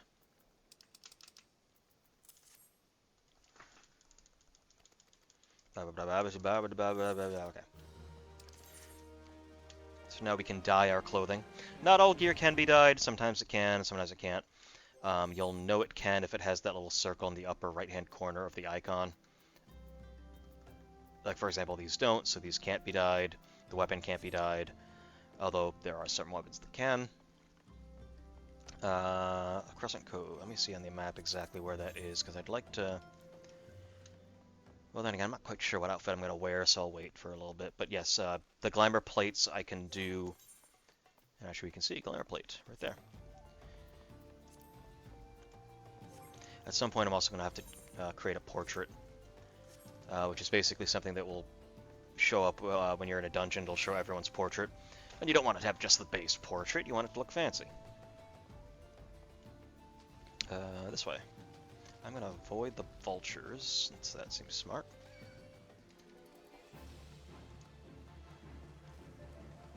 Crab.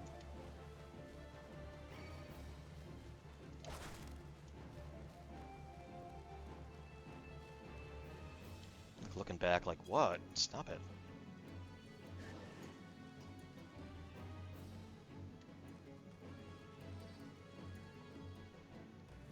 Hey, Raffy. You just kick this guy's ass? Fresh fish for Captain Baldwin, of course, of course. We will do our best, sir. Unfortunately, we had a rather poor catch in the recent days on account of the rough seas. More boats should be returning soon, but I cannot promise that their catch will please. Don't worry, the captain will have his fish, I swear it. Ooh, weapon. And so now we talk to someone over here. Merilda. A level 14 quest. Stumbled upon a secret. A secret, you say? You're an adventurer, are you not? I know this is sudden, but I have no one else to turn to. Last night a gang of bandits from the Quiver and Manse were in their cups, and I overheard them discussing their plans.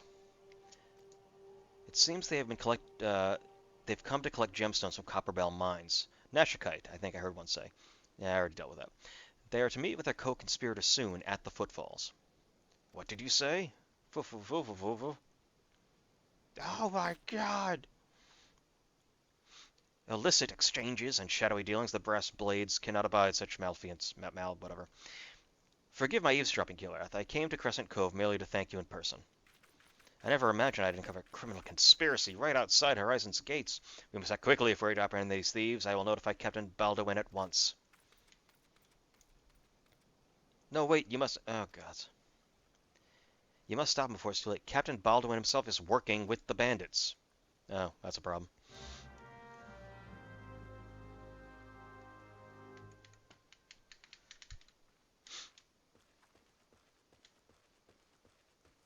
Actually, let me sell my stuff. I don't need that. I want to... Yes, the food is coming with me. Everything else is good. Although... Let me sort that. Actually, one moment, chat. I just need to grab a quick drink.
Alright, I have return for the home stretch here.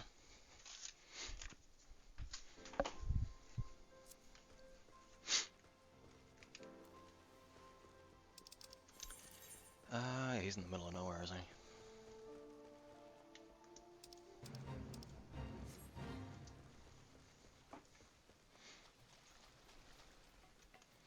We've got a cat guest. Hello, Shaklar. What?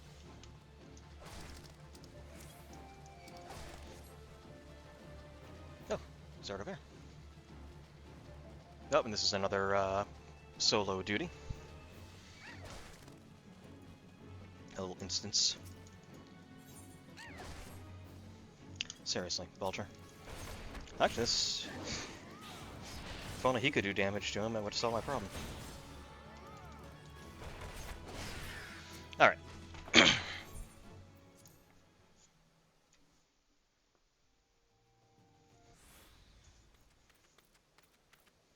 Okay, I thought the guy, that little potato's beard, that little, like, thin little beard, I thought that was his mouth, and he was just going, like he was really surprised. I discovered something shocking, something horrible. Someone has been stealing gemstones from Copperbell mines, and... Wait, those gauntlets, those boots, wait, we're one of the Quiverance men. Sir, that man is a thief and a scoundrel. And what of it? His coin's good, and that's what counts. Captain Baldwin, are you working with these men? It cannot be. I told you to stay in Horizon, Fufalupa. It didn't have to be like this. They'd get their Nashikite, I'd have my gill, and none would be the wiser. But sir, what if your crimes are uncovered? What if Lord Lolorito finds out? You goddamn fool, don't you see? I'm acting under the authority of Lord Lolorito himself. No, it can't be true. You don't realize that the monitorists running the country are kind of scumbags? Are you that naive, really? Why do you think people join the Brass Blades, Fufalupa? To serve and protect? We're not the bloody flames here. We do this for the coin. You there, adventurer. Do you remember me? Well, I remember you. Oh, he's that dude's... Baron von Quiveren the Fourth, Esquire. You killed my brother, and now I'm going to return the favor. Yeah, no, that's not going to go well. For you. It would be very painful. For you.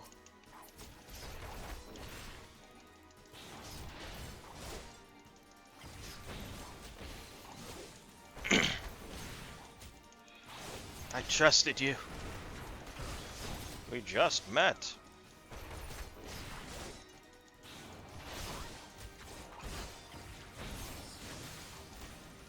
Probably could take on the mage first. It's probably got less HP. So pop a second win there. If you do fail one of these missions, you can retry it with lower difficulty. And there are actually some later in the game, in some of the later expansions, that are actually pretty hard. Like, you can't just, screw around some of the time. Even when you have, like, a healer helping you out, you know? Wait, we're not done? Oh, he had friends. Yeah, there's basically two sort of mini armies in each area. Like, for example, Gridania has the the Adders, who are their sort of official army, and then there's the Wood Whalers that are basically the local peacekeeping force. In this case, you have the Immortal Flames that are their army, and the Brass Blades are the local peacekeeping force. Although, as we've seen, the Brass Blades are also kind of horribly corrupt. So enough, Baldwin. Your partners are dead and your plans are undone. You've no reason left to fight. Stay out of this, Leofric. I don't take orders from you. I may have spared your life before, but if you interfere, I will not show you mercy. And what mercy will he show you, I wonder? You who have done so much in another man's name. What are you blathering on about? Every fisherman in Crescent Cove knew about your meeting, you arrogant fool. Quiveran's men couldn't keep their mouths shut. Imagine Lord Lodorito's surprise when he learned that a rank-and-file brass blade was using his name to advance his personal agenda. He knows? Seven hells. But I'm a captain. He wouldn't. I was once a captain too, remember? And we know what happened to me. Well fought, boy. You've done the brass blades of the Rose proud. I can't... Captain Leofric, Captain Baldwin, he said that Lord Lolorito wouldn't waste his time on a small-scale smuggling operation. This is all Baldwin's doing. What else did he say? That all of his brethren are no better, and that each and every one cares naught for coin? Mere excuses to justify his schemes. Aye, we've no shortage of greedy sods. Some who'd probably sell their own mothers into slavery if the price was right. But there are men like you, Fufalupa, men good and true, whom the small folk respect, which is why I gave you the dagger. The brass blades of the Rose need a leader with honor, and you're the most honorable man I know. What that pink paint on your face, like it's not making you look very intimidating. Thank you for all your help, Kil'rath. The captain and I will escort Captain Baldwin back to Horizon. Pray visit me in town when next you return. I shall.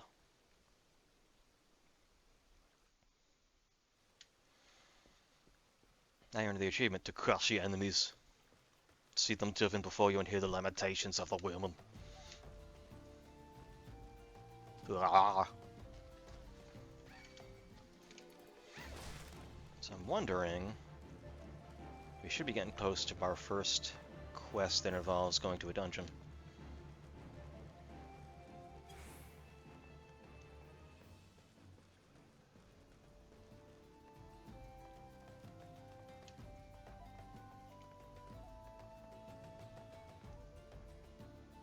He's fanning himself over there.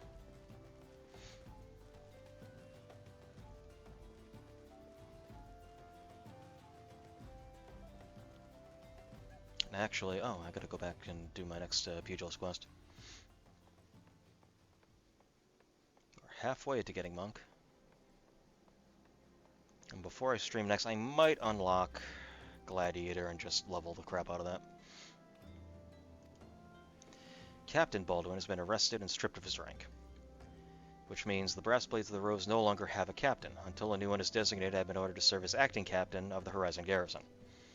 Though doubtless this will be only a temporary arrangement, I will do my utmost to represent my brethren and protect the people of Horizon. Thank you, Kil'rath, for your services to the Sultanate. You are a true hero. Secrets and lies. Puvalup would entrust you with a matter of great import.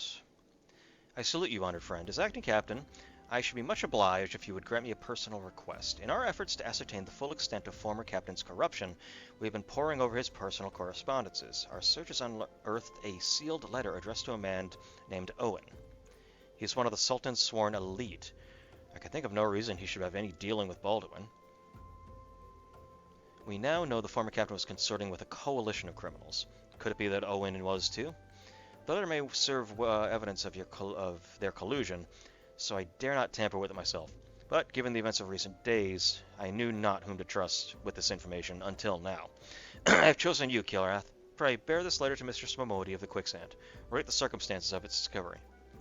Not only is she a staunch supporter of the Sultana, but she is well acquainted with the Sultan's Sworn. She will know how best to proceed. The Sultan's Sworn basically being the Paladin Order. The Paladins are essentially like the royal guard for the Sultana. So we can jump straight to Ula. Oh, actually, wait a minute. Do it for free.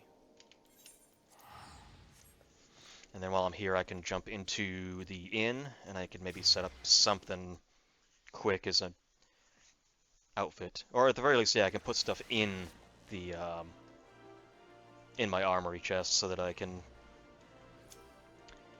let's go to the Adventurers Guild. Actually, no, let's at least get my Pugilist quest, then we'll run over to the Quicksand.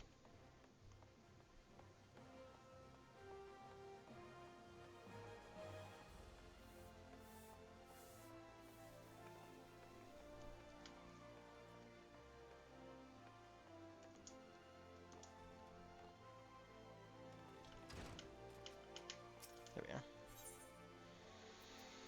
Meditation. Aha, nice. Yes, this is a very important thing to get.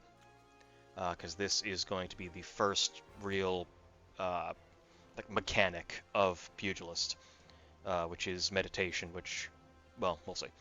There you are, Kil'rath. I hope you've come prepared for a lesson.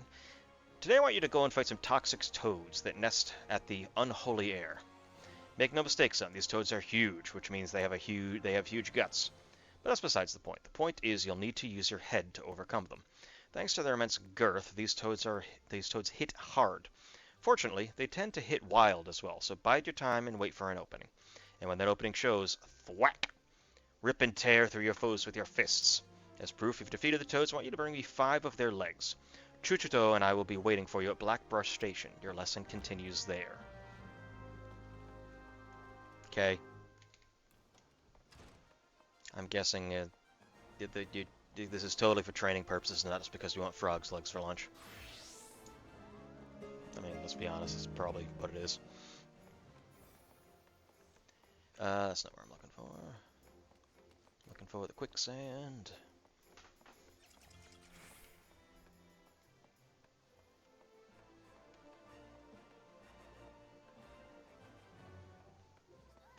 And here we are. Yeah, I might as well talk to Momodi first. Been too long. Dadanen tells me you've been keeping busy in Horizon. I want you to know I'm grateful for everything you've done for the people of Ul'dah. Even though you've seen the seedier side of the city, you've continued to help. Ooh, that's a nice lance. What is that? You've continued to help your fellow men. Believe me, the folk around here love you for it. What's that? You got something? It looks like you got something to say. Poochie, you look like you have something to say. Do you? Yes, I certainly do. My planet needs me. Poochie died on the way back to his home planet.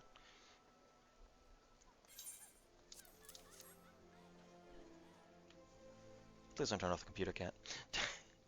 Yes, you're a very pretty girl. You sit right down.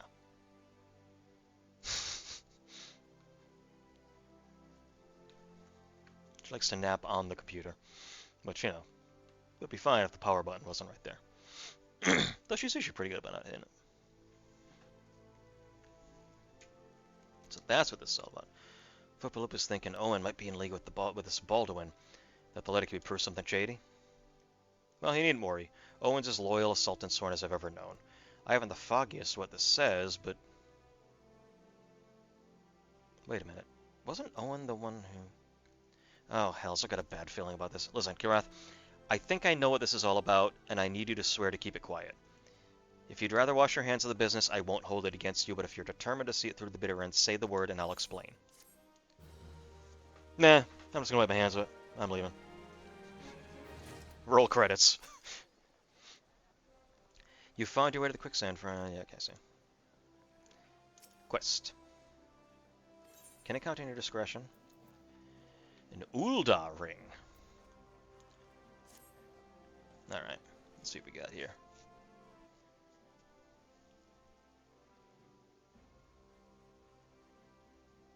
The outside world believes Ul'dah to be a sultanate, ruled by Sultana Nanamo Ul'namo.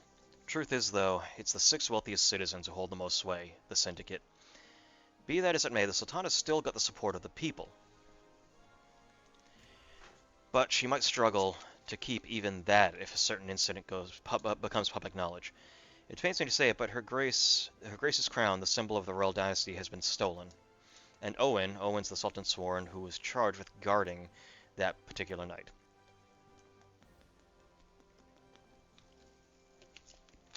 I'll bet anything this letter was written by the bastards who made off with the crown. Can't be a coincidence that a man we know to have been fraternizing with thieves had a letter for Owen, of all people, at this of all times. You need to take this to the man himself, Kil'rath. Tell him Momodi sent you, and that it concerns a lost heirloom. This is kind of neat, because I didn't actually... I've always started in Gridania. I've never actually seen this little opening story. If it looks as though the fellow needs help, I want you to lend it to him. The future of our fair city may depend on it.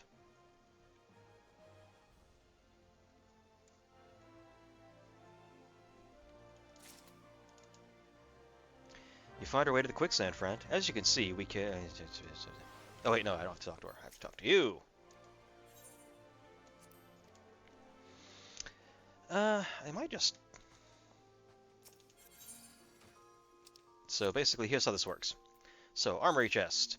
These are weapons, don't need them. Can I even wear the green beret? Not that I would, because I want the eye patch. Although I can wear the green beret... No, it's a level 1 item. Never mind. So we're going to keep the eye patch, although... What dyes do I have? I'm going to have to get some black dye. Alright, so... I'm going to go... I'm going to grab the Wild Rose Curios, because I do like that outfit. Eventually, once I get some more glamour stuff, I'll throw all this in there just so I have them. We're going to go Wild Arm Guards. We're going to go... Oop. And then we go legs and feet. Heads, shoulders, knees, and toes. And then, no, not Tantalus, Wild Rose. And that should be it. Right? Yeah.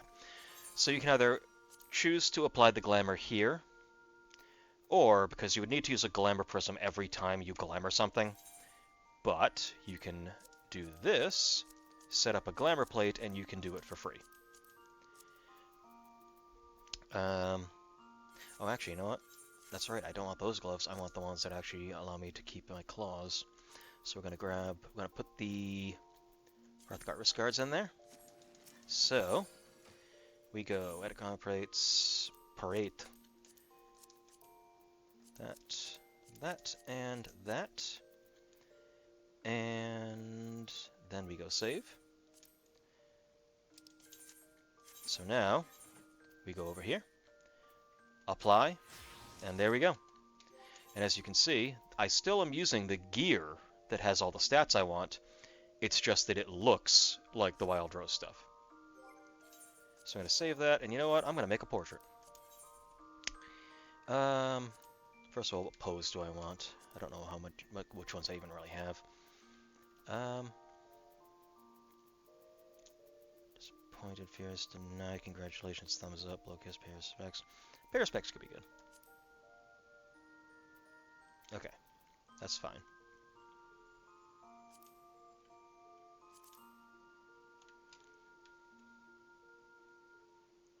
Move a little bit there. I can also zoom out a little bit more. Now, that's fine. Lighting, I'm not going to mess with the lighting. We're going to make a nice, quick, simple one. Let's do Starry Sky. Etheric Blue. Basically, you have all these options for your backgrounds. But we're just going to go Starry Sky. No.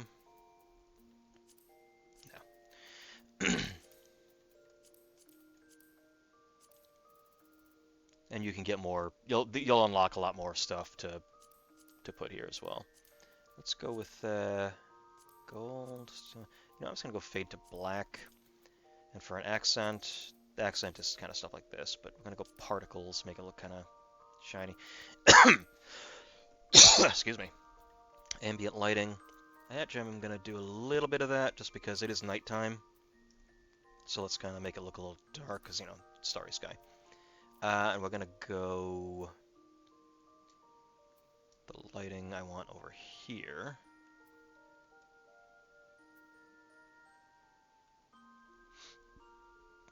And a little bit above me. Yeah. Maybe kind of, yeah, more like that. And again, we're going to make it have a little bit of a bluish tint to it. I'm going to make it a little more intense.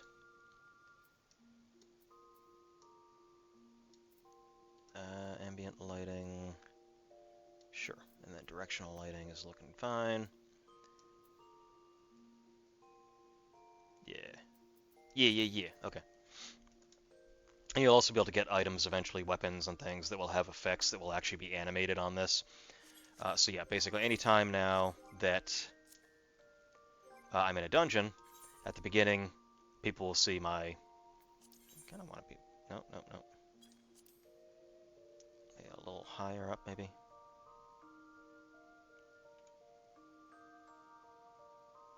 Yeah, it's good. So they'll see that as my portrait instead of just the general, like, mugshot. So right now we're going to be dealing with the Sultan Sworn, and soon we're going to be dealing with the first dungeon. And then it's off to the races as far as going to all the different, basically being introduced to the rest of the world, all the other city-states, and then the Scions of the Seventh Dawn. And that's when the story is going to really kick off as far as what the current problem we're dealing with is in this particular storyline. And it's also going to start us off really kind of... there's a lot of things that get set up that don't even necessarily have a payoff until you're like 2 or 3 expansions in. Like they think they really planned a lot of this stuff, which makes it all the more satisfying when something comes back and you're like, wait a minute, that's right. That was all the way back then. So I think I'm actually going to call it here for right now. I finally got a little outfit. I'm going to, but by the time I stream this again, which might be on the weekend, or at the very least it'll be next week, I'll be streaming this. Obviously, this will be a regular thing, probably every Tuesday and Thursday. Before then, I will have transferred some money to this character, and then probably have a nice little outfit that'll probably kind of serve as his main look for the most part. I mean, I'll have a couple different looks probably that I'll switch between, but I'll decide what I want him to kind of just look like in general as his canonical look. And I'll probably also unlock Gladiator just so I have a tank. But again, once we get to Heaven's Word, I'm going to be going Dark Knight most of the way through. And Dragoon will be my DPS probably. But that can wait till we get to Gridania.